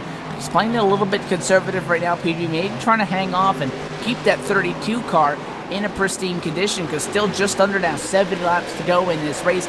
Wants to have a good piece at the end, or maybe he could capitalize on it at a more efficient time than if he were to really force the issue now. So everyone just really trying to show their true respect here, and man, I think this thing is possibly one of the things, oh man, knock on wood, hope this thing goes green to the end though. And it's very possible that all the cars left now, respect being shown, but as the closing laps start to occur, expect that respect to go out the window. And that will get interesting. Ryan Borges starting to close down the 51 a little bit. Seems like this is a reoccurring theme. Fuller pulls away a little bit, Ryan Borges takes it back. And that is what we continue to see. Well, this time Dale O'Neill's hanging right in there, and Evan with Dale O'Neill in third. And they're pulling away from Cotton and Odo. Dale O'Neill has to have a smile on his face. He's run as good as he has all season, and that 116 is tied for the points lead. He could be the spoiler in this championship battle. He could possibly be the Bobby Labonte of this championship battle. Killing him with consistency right now, sitting behind Ryan Borges and Justin Fuller. And with all this going on, not a whole lot of other battles going on throughout the racetrack. Everyone just minds the P's and Q's, but don't worry. As we get down to it, a lot more will occur. And the question is he saving, or is he just that much a little bit more off of Justin Fuller? Again, when Fuller had gotten to the top spot, just shy of the halfway point, that I didn't say that that 51 was the fastest car on track. And in exchange of a couple of yellow flags, some pit strategy and whatnot, that 4 car was able to get to the point. Well, now going backwards is Cotton, and he's bringing Odo with him. Now 1.6 and 1.7 seconds back for Joshua Cotton in the 4 and the 24 Brandon Odo, respectively. 4th and 5th on the racetrack. They were just about a second off, and we're actually doing quite well at maintaining that gap, but have really started to fall off lap by lap, which means the top 3 within half a second of each other. Other than that, they are well clear on the rest of the field. 3-car battle for 7th position right now, occupied by Danny Boop. Side by side behind them as both the 79 of Kevin Baker and the 05 of Chris Cable were fighting for P7. They're going to fight with each other for 8th position. Cable on the bottom, the 79 up high. Chris Cable slides high a little bit, and I think he may have turned that 79 if that left rear quarter panel wasn't crunched in a little bit. That one was close, and the advantage when it's all said and done going to go in favor of Kevin Baker, and that simmers down for the moment. But meanwhile, Justin Fuller inching and inching, a 10th here, a 100th of a second there, picks up 300ths the last time by. The gap 39.39 forward. The total distance between Fuller and Borges right now as the 51 tries to set sail on a race that looks like it could have a shot at going green to the end. And certainly is not outside the realm of possibilities, though. Ryan Borges is trying to trying to keep this a battle right now, and not trying to let Justin Fuller pull away. Oh, there's not a lot he's able to do right now, because Fuller continues to pull away from that 32 machine, and the 116 is closing in on Borges, so Borges looks like a sitting duck right now. His car is not as fast as it once was, and honestly, I think Fuller has to have a big grin on his face, because he knows what could possibly happen here tonight, as Borges just has nothing for him right now. Dale O'Neill might, although O'Neill's going to find a way around Borges here momentarily, and with all this going on, still in for 4th position, Joshua Cotton, and his 4 machine in 4th position is doing a good job holding off Brandon Odo. It appears as though Odo is definitely faster. It's just Odo can find absolutely no way around him, so Odo sitting really pretty right now. Speaking of sitting pretty, Justin Fuller just pulled away a ton from Ryan Borges. This time by, it's actually up to almost half a second, so that was a really good 3 and 4 for Justin Fuller there, although the battle is about to continue on to the 4th position, because Brandon Odo is looking to the outside, thinking about making a move there on Joshua Cotton. Cotton doing a great job, though, holding him off. This is about to be exciting here, Evan. Things starting to close in for positions here, a position there. Things starting to, wind down this one nearly already at the 3/4 distance in this mark. The opening half taking just in the range of about 45 minutes total, and now about 45 minutes to 50 an hour in that range to get those first 100 laps done. But again, because the way the cars get weeded out, and now we've been simmered down to 12 cars on the lead lap, 13 of them total that are still on the racetrack, many of which have damage and are significantly off pace in comparison to each other. We do have quite a good spread that does prevent the switches situation that would allow us to get this green flag racing. Good news for Chris Cable is, despite the fact that his car is torn to hell, he's in 7th position. He's been able to get around Danny Dubuque. He's been able to get around Kevin Baker, gets to 7th. Now he's 4 seconds away from the next closest cars that he would need a pass for spots would be the 41 of Cody Parker, who's 3.2 seconds off of the leader, as opposed to the 7.5 in which the boat Chris Cable finds himself in. So 4 seconds gap,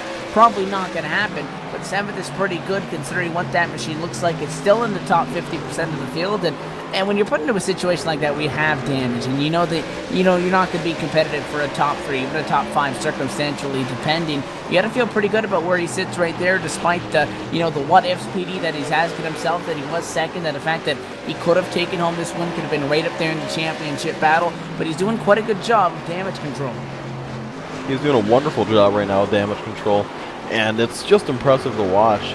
And with Fuller continuing to get closed in on a little bit by Ryan Borges, everything is starting to really pick up again. Everyone's starting to pull away. Now everyone's starting to catch right back up with each other, and you know what happens when that happens here, the Upstate Racing League.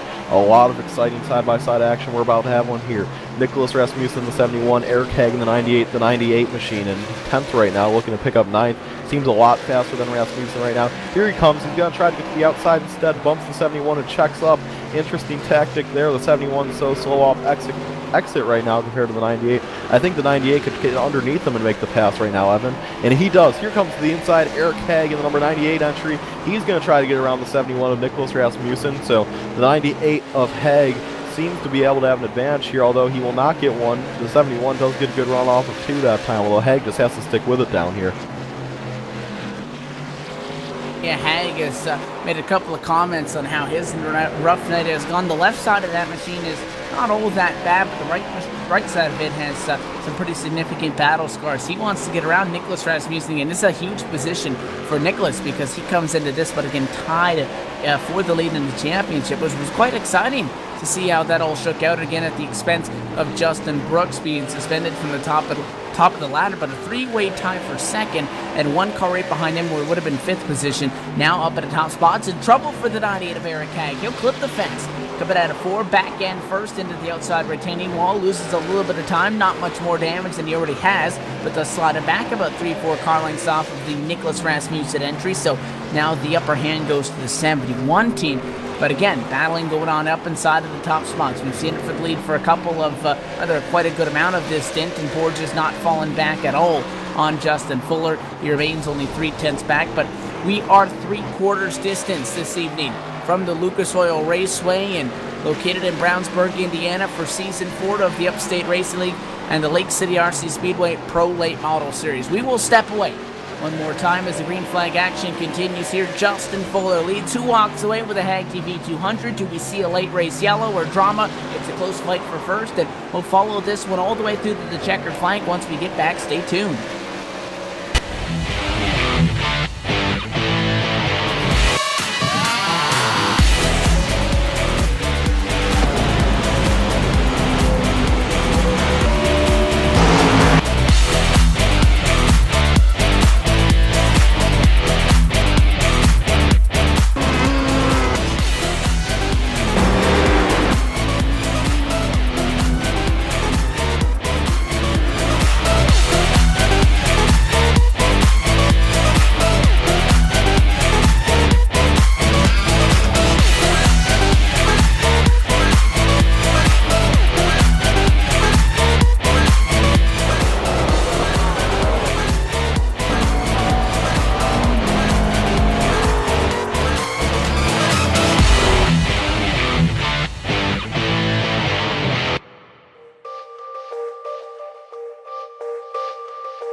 Back live at the Lucas Oil Raceway on LSRTV, you're watching continuing coverage of the Lake City RC Speedway Pro Late Auto Series with the Upstate Racing League and round 13 of 15 Chase Race 3 of 5, the HAAGTV 200 this evening from Brownsburg, Indiana at Lucas Oil Raceway. Past three-quarter distance alongside with myself, Evan Paselko, PDJ Zeller, executive producer Laura Lawson, pushing the buttons and getting us on air. Quick off of a yellow flag. Eric Haag having some trouble. That machine we've talked about, he's met the fence a couple of times. Should have wrecked it at a 40. Was digging to get around Nicholas Rasmussen. Recovered, took an awkward entry into one. Had a self-spin. Pretty significant contact front end first into the outside retaining wall. Returns us to the caution flag conditions and a little bit of pit strategy or lack thereof under this yellow. Everyone came down pit row except Ryan Borges. Interesting call there. I think it was a great call that could possibly win him this race. You got to do what everyone else doesn't. He stayed out. He's going to have the track position in a track that's so tough to pass at. It's going to be hard to beat that 32 entry on this restart. He's going to have to hold him off for 40 laps though, Evan, and that could be real tough. I think it was a great call here.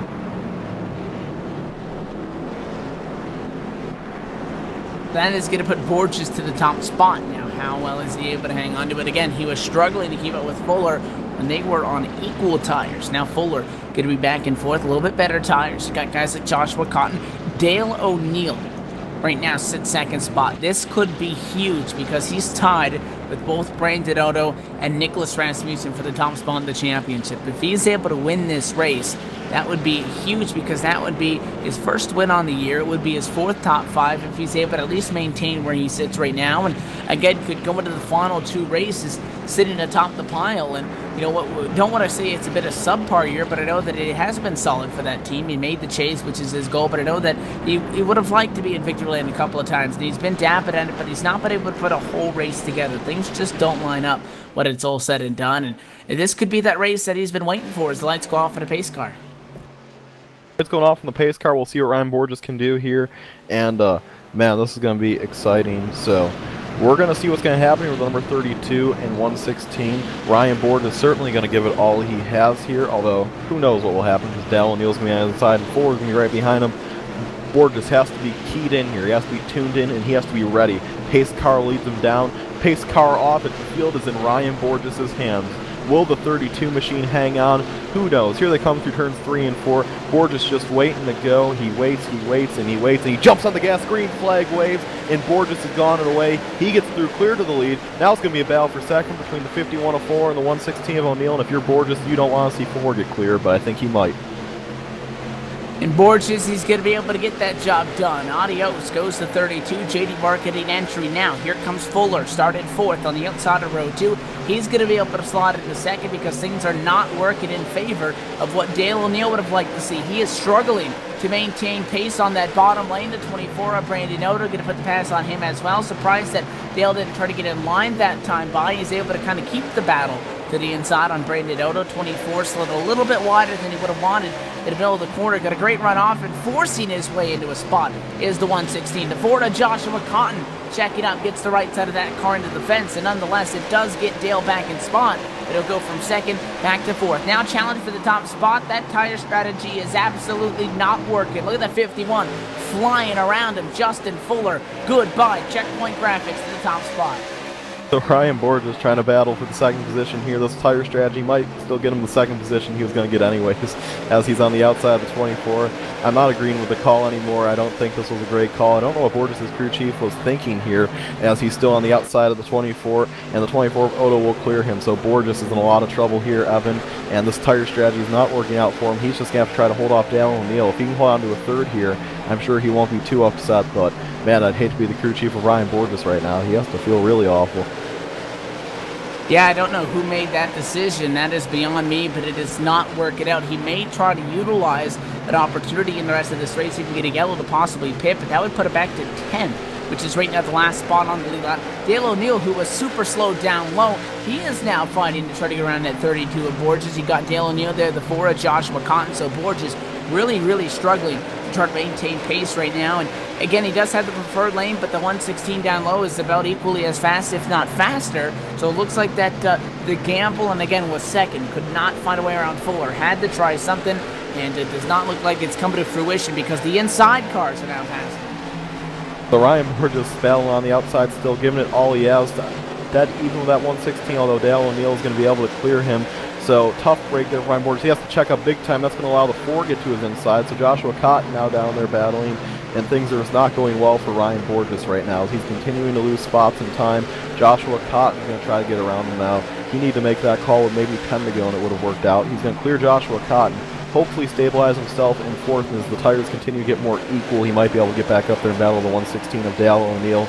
So we'll continue to watch for that to happen as Ryan Borges now slides into the 4th position, although he's going to be holding up them cars behind him big time. Battle for the lead starting to brew up, though. Remember how I said maybe Brandon Odo could win back-to-back and redeem himself? Well, here comes Brandon Odo in the 24 machine. He thinks he has something for Justin Fuller here, and it's about to get really interesting. The 51 needs to hold off Brandon Odo. Odo faster than a baby right now, down to about a quarter of a car length, the gap between the top 2. Odo enters at the top of the pile tonight. Justin Fuller, not so much. Finds himself only 4 points back. If the 51 beats the 24, takes home those bonus points for winning the race, he can be right there on point with that 24. If Odo passes him, it can go very different directions, as opposed to being maybe a 1-point gap or a tie even, depending on what all the bonus points would shake out if they were to finish right now. That gap could go upwards from 4 to 7, 8, 9 points even, depending on, again, how all those bonus points shake out. And bonus points could, again, come down to the way how close this thing is, who walks away with the championship. But this is a huge fight for position right now. Odo has to watch himself, though. He can't get too physical, because if he causes a yellow, doesn't claim it, he could find himself parked at end of the championship. So although you want to give him the old bump and run, you got to be careful if you're doing it, but he has to do this methodically. 51 car gains a lot of time that last time. Looks like 1.5 car lengths the advantage now between the 51 and the 24. Going to be 25 laps to go and about 3 more circuits around. So that's going to be a lot of fun to watch here, and Ryan Borges right now still trying to hold on for 4th. Brandon Odo, though, if he has calls a wreck, he has a squeaky clean record. I'm sure he'll claim the wreck, and he won't get penalized if he parked a week. So nothing to worry about there from Brandon Odo, especially with a clean record as his. I'm sure he has a lot of calls wreck, definitely cost him points, but I think his record's safe enough where he will be able to continue to race. So Ryan Borges now still battling for that 4th position right now. Joshua Cotton appears to be a little bit more fast right now, but the tires continue to get more and more equal. Ryan Borges is hanging on for dear life right now, and it might be a little too late to catch Dale O'Neill, as Dale O'Neill is absolutely pulled away from Ryan Borges, but Borges might be able to sustain something decent out of this, as he's still right now in that 4th position right in front of Joshua Cotton. Cotton trying to hang on for all he's worth with that 32 machine. 32 of Borges, though, starting to pull away a little bit, so Evan, it looks as though the tires equal out a little bit more. Borges to get his speed back. Unfortunately, believe that will be too little too late, though. 2.7 seconds back. He does have to hold off, consistently worrying about the 4 of Joshua Cotton. Cody Parker, Chris Cable, and company were all over the back when the 4 car tried to dive to the inside off the corner at that time, and got a little bit hot off, caught the fence, lost a little bit of speed, but still right there on Borges, and driving it really low. Try to be able to make something happen. Can't get the positioning quite yet, but I do expect Cotton and company to at least be able to try to get something done on the Ryan Borges entry, because although he's in the preferred lane, still a little bit slower than they are. That move going to cost the 4 of Cotton. Checks up, it allows the 41 to the outside, and Cody Parker now going to get the preferred lane and then try to make a pass. Joshua Cotton may have just stranded himself down low, because he'll lose his spot. The 41 the hopscotch over him, and he'll take P5. So the Bad Luck Bandits teammates are all passing each other back here. Speaking of teammates up for the lead, they're not officially teammates, but they work together. Justin Fuller and Brandon Odo up here, about to battle it out for the win. 24, running a 716 paint scheme, is right behind the 51, and Justin Fuller has to be sweating bullets, because we know Brandon Odo's fast. We know he wants to win back-to-back, and this could just be the night for him, as he's sitting right there behind him. Battle continues to rage on for the 5th position. Ryan Borges smiling a little bit now because he gets to pull away from that, as Joshua Cotton and Cody Parker still continue to battle hard here. And that's side by side. The 4 machine should be able to get him on the outside, though, and he does. Joshua Cotton clears the number 41 of Cody Parker, so give it to the number 4 of Josh Cotton. Now he's going to try to close back in on Ryan Borges. And up front, though, Evan, side by side for the lead. Odo to the inside. He's going to try to get around Fuller. It's going to be hard, but can he do it into turn 3? How physical do they get? Closing in on 20 laps to go. The 24 car working down on the bottom lane. 51 with a great run center off is going to give the advantage back in the hands of Fuller. He can't let him get clear, and he does by half a car length. Justin Fuller on the defensive is going to be able to get back up in front of that 24. Now, there's a little bit of damage on the front end of the 24 Corvette of Brandon Odo. Does he make it a little bit more? Does he use the chrome horn, the bump and run, whatever you want to call it? 20 laps to go in the race, and crucial bonus points that can separate this one from being almost a deadlock between these two drivers to growing that gap to 7 or 8 points is going to determine how aggressive that 24 gets. Does he do what Fuller did, ironically enough, to get to the top spot? Go down low, slide up, make slight contact with the guy up high. He ends up at the fence or ends up a little bit off pace trying to hang on to it, get the spot. You can't wreck him, though, or you're going to get that penalty, so you have to think about this very methodically. But 19 laps to go now. Brandon Otto has to set up that 51 and try something. That 51 has a little bump in the back of his bumper. It's in the shape of Brandon Otto's front bumper, and Brandon Otto's front bumper has a dent in the shape of Justin Fuller's back bumper. Do we see them dents increase? We're about to find out. Brandon Otto continuing to close in on Fuller. When and where will he make his next move, or will it be possible for him to? Still a lot of good battles going out throughout the racetrack, and we just have under 20 laps to go. Brandon Otto, though, looking to win back-to-back. Justin Fuller looking to show us why he's the 3-time defending champion. And everyone right now is wondering what's going to happen, and so are we. Battle for the lead continues to rage on. Fuller in front of Otto. When and where will Otto try to pass him? This is all questions we are asking. We're about to find out, though. 24 to the inside, looking down low, cannot find a run, though, so he's going to have to slide right back in behind Justin Fuller. Justin Fuller now is going to continue to maintain the lead over Brandon Otto. Otto, you have to expect to see make a move any second now. When and where will he make it? And will it work? That's the real question. You might have to, like Evan said, give him the old door panel, give him the bumper, whatever you want to call it. We're about to see. I mean, I don't think these boys will battle clean for too much longer. This is for a win, guys. A win, and again, huge championship implications depending on which two of these drivers end up on top of the pile in comparison to one another on how all of this one shakes out. However, Fuller starting to get the upper hand. 15 laps to go. This next time by, update the Eric Haag entry. The 98 car is behind the wall. He's done 10 on the lead lap. 11 cars still out on track. But now the 24 makes a resurgence. A great run. Drives it in real deep at one. Closes it into a couple of feet. Now the 51 pulls a car length off the corner. You're going to continue like this for quite some time.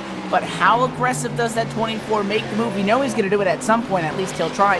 But how aggressive and when does he? Because he doesn't want to do it too early and give Fuller a chance to come back at him.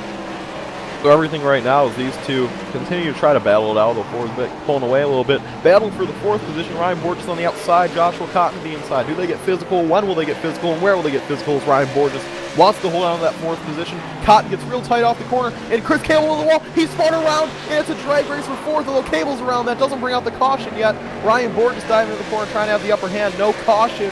Ryan Borges now battling with Joshua Cotton on the outside. Ryan Borges clear, and Chris Cable is R-E-K-T wrecked, and he's going to spin out again, and he's going to hang out of him, but that 05 is destroyed.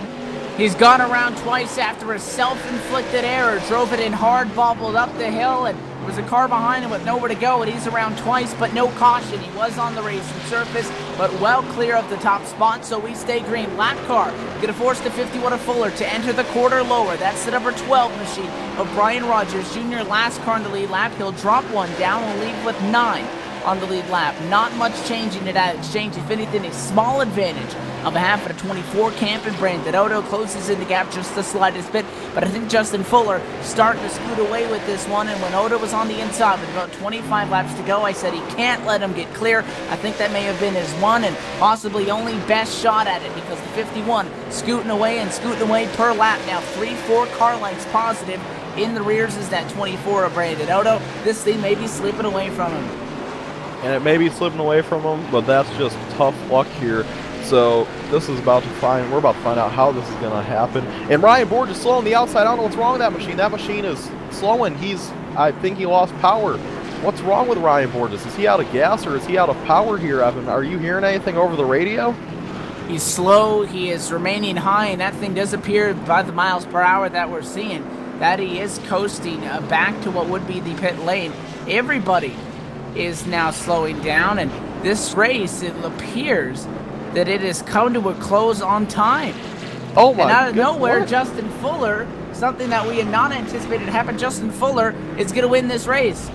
Oh man, folks. Wow. So that's the race. Justin Fuller wins, and it's lap 188 off 200. So we got the winner here. It's Justin Fuller. Hey guys, surprise! The race is over, and they surprised us too. So don't feel alone. So this race, they only do 2-hour sessions here at Upstate, and with a race this long, I'm not sure if that was the best call, because we only had an hour and 30 minutes to do the race. 200 laps here, and give them 90 minutes for 200 laps, and laps takes about 20 seconds. That's cutting it real close if they went green all the way through. So that's the race, folks. Surprise, Justin Fuller wins.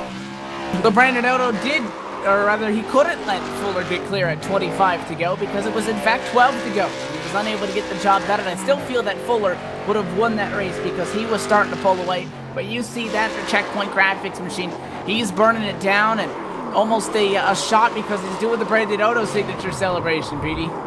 Yeah, I can't say he did as well as Otto, though. I mean, he's spinning out a little bit in his drifts here. Justin Fuller a little bit rusty. He has an excuse. He hasn't won a whole lot this season, but we'll get a chance to talk to him and more. And it should be exciting to hear what Justin Fuller has to say, as he's now going to burn it down pit road. Better be careful. Don't want to hit a pit crew worker here. There's an innocent bystander. So apparently the sim knew because it didn't give us a checkered flag, but the ticker went white for the white flag. So Justin Fuller is your winner in the HAAGTV 200 Chase Race 3 of 5 with the Upstate Racing League. And just like that, looks like the 51 and the 24 going to be some of the names to highlight in this championship picture with only 2 races to go. Next race going to be Chase Race 4 of 5, the Salute to the Heroes 200 from Stafford Motor Speedway. That one in 1 week's time from tonight, February the 19th at 8:30 Eastern. And then the championship race 2 weeks from now, on the 26th, the Smith Media Production season-ending spectacle from Bristol Motor Speedway as well at 8:30 Eastern, 5:30 Pacific. So a very interesting and strange end to this one. The post-race show still to come. We'll try to talk to at least our top 3 finishers and get you set for our next race in 1 week's time. But until we head off the Stafford post-race show from Lucas Oil Raceway at Indianapolis, Brownsburg, Indiana, we'll be right back. Post-race show on LSRTV. Can be awesome, but can also be kind of a free-for-all. Interestingly, auto racing faced the same problem in its earlier days. Whether it was on the back roads, the beaches, or the city streets, the racing was fun.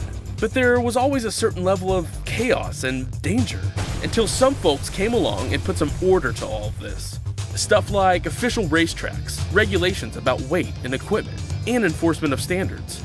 That's what gave us high-speed excitement, fast-paced action, and photo finishes. That's when racing became racing. The guys over at iRacing.com have made the same transformation in the world of sim racing. Sure, they've got the most accurate tracks and realistic cars out there, but that's just the start. See, iRacing analyzes the performance and results of each driver in every race, so you can be sure you're always placed in races where the competition will be tight, and that those reckless drivers who ruin it for us all are kept in the pits. Not to mention that with over 45,000 active members already in their vast community, you can find races day and night, so you can always get in on the action. You can even join a league of your favorite series. And since updates are always automatic, you don't have to worry about software and can focus on the track. Zip up your fire suit and check out iRacing.com. Simulated racing can be awesome, but can also be kind of a free-for-all. Interestingly, auto racing faced the same problem in its earlier days. Whether it was on the back roads, the the Lucas beaches, Oil or the city Raceway, street. Brownsburg, Indiana, playing host to round 13 on season 4 of the Upstate Race League, the Lake City RC Speedway Pro Late Model Series Chase Race 3 of 5 comes to a kind of an interesting close. We're down on pit row with our third highest finishing driver that we could find, 4th place tonight for the 32 of Ryan Borges after starting on pole position, or starting from P1, the way the whole inverting of the field works and whatnot. Ryan, you were up there at the front of the field at one point, and we're there late in the going as well, put up a couple of good laps fighting there with Justin Fuller and whatnot. First off, I guess, did you guys know that time clock was running down, and how was the race in general for you trying to make up for lost points in this championship, walking away with the top 5? At first off, I didn't know that the time was running out at all. I was just racing as hard as I could on old tires there, just trying to hold off more cars from coming, but no, that was unexpected. I thought my game was glitching out there, but I realized the time was out. But other than that, I really shouldn't have taken no tires there. I shouldn't have stayed out there. That's what really cost me. I really feel like I would have had a shot at Fuller at least, or I feel like I definitely had a top 3 locked up, if not a 2nd place, if I could have just played the right strategy and stayed with Fuller. I mean, it shoulda, coulda, wouldas, but I really feel like I had a shot there. But overall, it was a good race for me. Me and Petey had a discussion, ironically enough, on the strategy call behind that one, but it is still a solid finish, for you. But again, the way that everything has shook out, you're obviously looking to get a huge improvement and points and whatnot. You enter, though, you're still 18 points off of the top spot now. Still 2 races to go mathematically well in this, but obviously you're going to need to walk away, if not winning these next 2 races, being at least very strong in them. Coming up on it, we're going to have Stafford Motor Speedway, followed by Bristol. How confident are you at least going into those, knowing that you can do everything you can do on your end, and then maybe hoping that the cards fall in the right way? I want to say that I'm confident going in, but it feels like after the first 2 races of the chase, it's definitely going to be tough. And coming in tonight, I really wanted to have a shot at the win, and I definitely did. I had a solid run, so I guess that keeps me in it. But it's probably going to take a little luck and some really good runs in the next 2 races to have a shot at this. But Stafford's pretty similar to Lucas Oil here, so I might be decent there. Bristol, I don't even know, so we'll see. Before we let you get back to the team, but again, no off weeks. These last 5 races back to back to back all the way through this championship hunt. Ryan, not the finish that you could have had or you thought that you might have deserved. Still a top 5, though. Still make up some points, and it's going to be 18 points, the total number that you guys have to claw out from with 2 races to go. As always, sponsors and shout-outs to people to make this happen, all that good stuff. Who makes that 32-car run so strong week in and week out? Definitely JD Marketing. They're on the hood and side of this car. 24 Designs for painting the car. Let me just say, go like JD Marketing 24 Designs on Facebook, and also Ryan Borges Racing. Other than that, I just got to thank Brandon Wilkinson, TJ Graves, Brandon Smizer, just TJ. I think I said TJ already, but I just got to thank all those guys for helping me out in SARA and other leagues, and they're really a key part of helping me through these races. And I also got to give a shout out to a company called Jerky XP. They're a really good beef jerky company, and they might be coming on board eventually, so we'll see about that. But I guess just got to thank you guys for broadcasting too. Pull me up. Well, before you make us too hungry here, because it has been quite a long evening, this one, coming down to that. Thanks for talking with us, Ryan, again. Congratulations. Good luck rolling forward, although it's going to be a tough uphill battle. We wish you and the 32 team the best of luck rolling forward with 2 races to go. All right, thank you, Evan. Thanks, Petey. That is your 4th place finisher tonight and driver of the number 32 Chevrolet, Ryan Borges. Now down on pit road, caught up with our 2nd place finisher. He entered tonight at the top of the pile, and at a crucial battle comes home P2 to only our race winner, PDJ Zellers. Caught up and down pit road. He's with the driver of the number 24 car, Brandon Odo. Well, Brandon, what an interesting finish we saw there. You came home 2nd. I guess first thing I have to ask you is, did you know the race was going to end on time? Because, Brandon, here in the booth, Petey was sitting here commentating the finish, getting ready to look for a great battle for the win between you and 4, and next thing I know, I thought everyone ran out of gas, but no, the race was over, Odo, so can you take us through what happened there, and did you, the drivers, know what was going on there? It's funny. I had no idea. I was sitting there just, I knew I was a little bit faster than Fuller, so I would kind of take it easy through the corners. I had a little bit of better entry, and he had a little bit better of an exit. So I was just kind of waiting behind him. I knew I had, 20 or so laps to go, and all of a sudden, at lap 187, all of a sudden the white flag came out. We were like, what is going on here? So, yeah, I guess the time ran out, and Fuller was kind of pulling away after a while anyways. I was giving it everything I got when I saw that white flag come out, so I banged it into the wall a few times, so we're going to have to go to work on that, get it ready for next week. But, yeah, we had no idea. I was sitting there thinking I had 20 laps left. We actually had about 4, so it's all right. We'll get them next week. All right, Odo, and leaving this race, you came in tied for the points lead, and with a 2nd place finish, you really backed it up well. With 2 races left, Stafford and Bristol, what are you thinking going into those 2 races?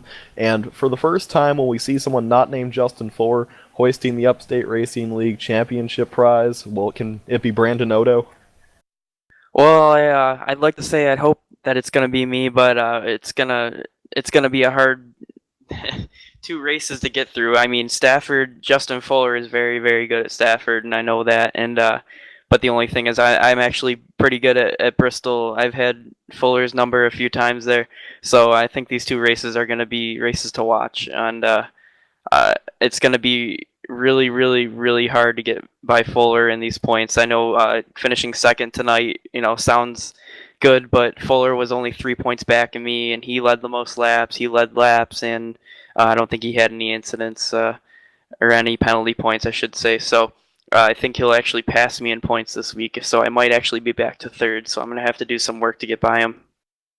All right, it appears as though after this race, it's going to be you, Fuller, and a very quiet, not anyone really ever talks about, Dale O'Neill. You guys are going to be basically deadlocked for this points lead, Odo. If it comes down to the last lap at Stafford or Bristol, and one of those two are in front of you, and you need to get by them for points, do you lay the bumper to them?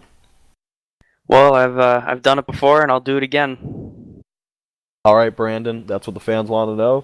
And before I let you go catch up with your crew and celebrate a good, solid second-place finish tonight, who do you got to thank? Who makes it happen for you in the number 24 crew? Well, I got to thank Rockstar Recovery, iRacing Memes, and Team iRacing Memes, my teammate in the number 23, Anthony Bunch, for just helping me out this race. I got to thank DL Performance for this chassis tonight. I've also got to thank Kenny Hana, Joe Odo, and Noodles, who's all watching tonight. I'd like to thank all the fans for coming out and watching, and I hope that these last two races are entertaining enough. Hopefully it'll be a good run to the championship. And thanks for you guys up in the broadcast booth. Keep it up. All right, thank you, Brandon, and congrats on your second-place finish. Thanks, guy. 716. Oh, yeah, buddy. All right, now meanwhile down Victory Lane, Evan is caught up where the champagne is flying, and so is Justin Fuller. Evan's down in Victory Lane.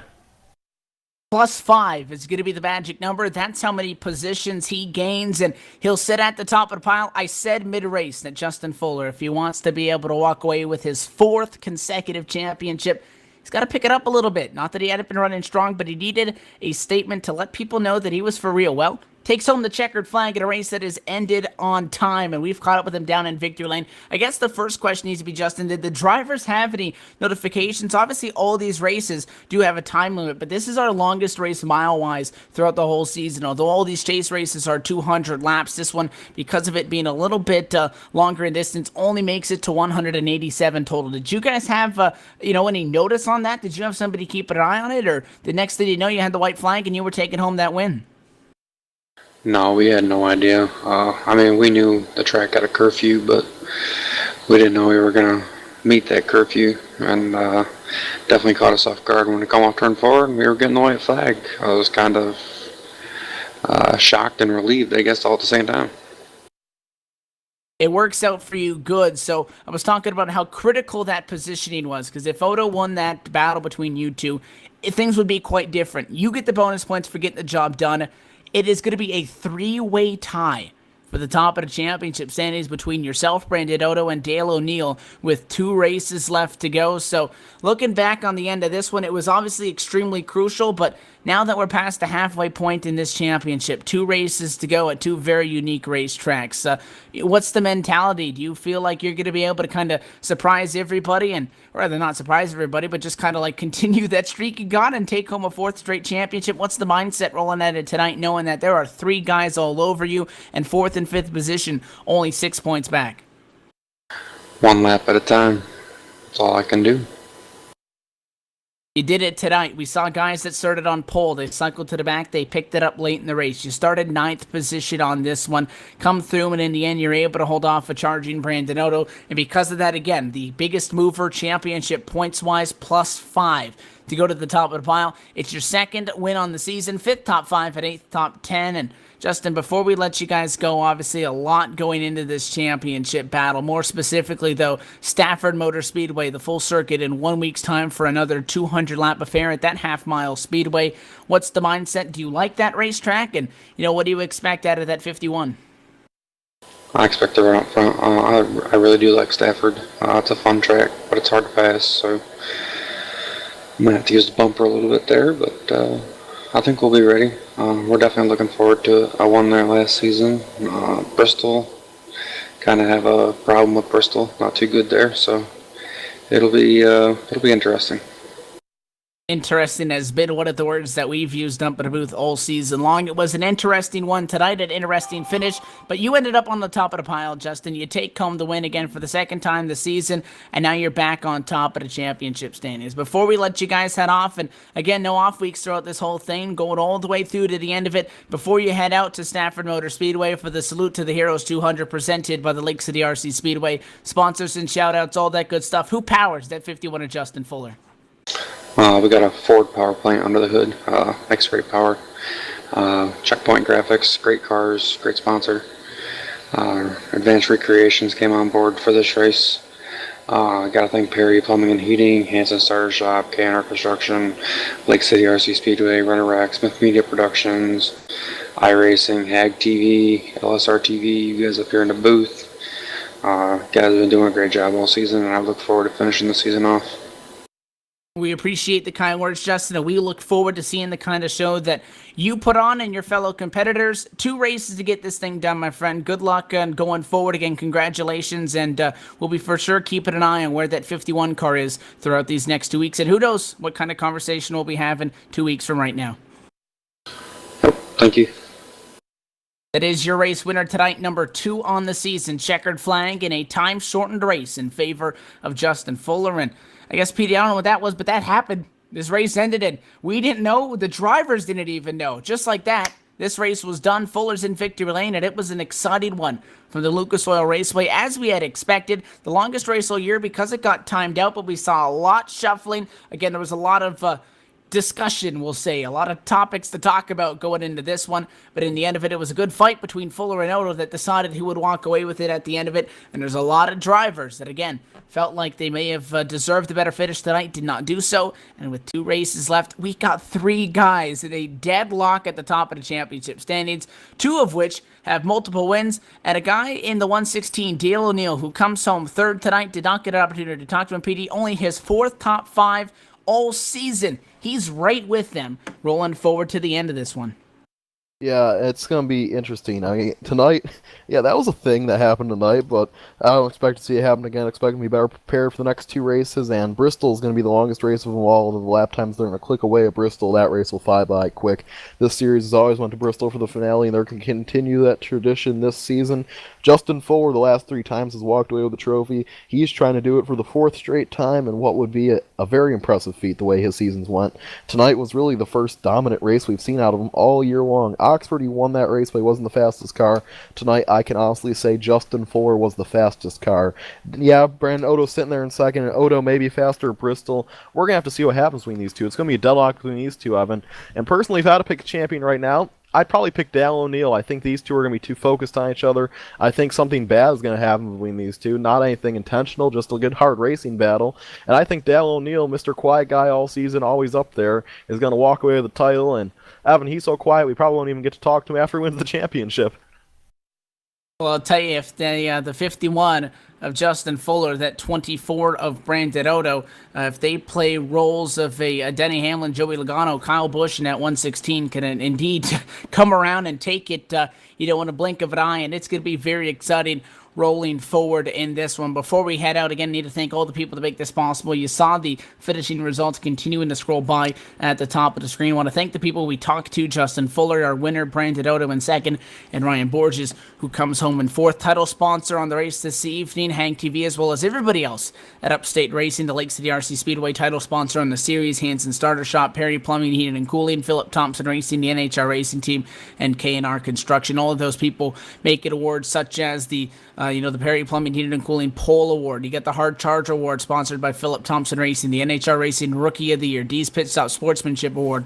All of those bonus points going to drivers who fit certain criteria throughout the race. And again, the crew here at the Upstate Racing League that make things possible. You can check them out online at upstateracing.com. But until next time, congratulations to the 51 of Justin Fuller. We got 3 guys fighting for it into the championship. I'm not going to be here, Petey. You'll be up at a booth in 1 week's time, and who knows what it's going to be like when we hit our season finale in Bristol. But on behalf of the broadcast crew tonight, myself, Evan Pasoko, as always, my cohort up here, Brady J. Zeller, executive producer Laura Lawson, and again, another thanks to our in-race reporter this evening, Neil 5 of Chris Cable. Good night from the Lucas Oil Raceway. Congratulations to the 51 team, and we'll see you in 1 week's time. Only 2 races to go. We'll be there at Stafford Motor Speedway.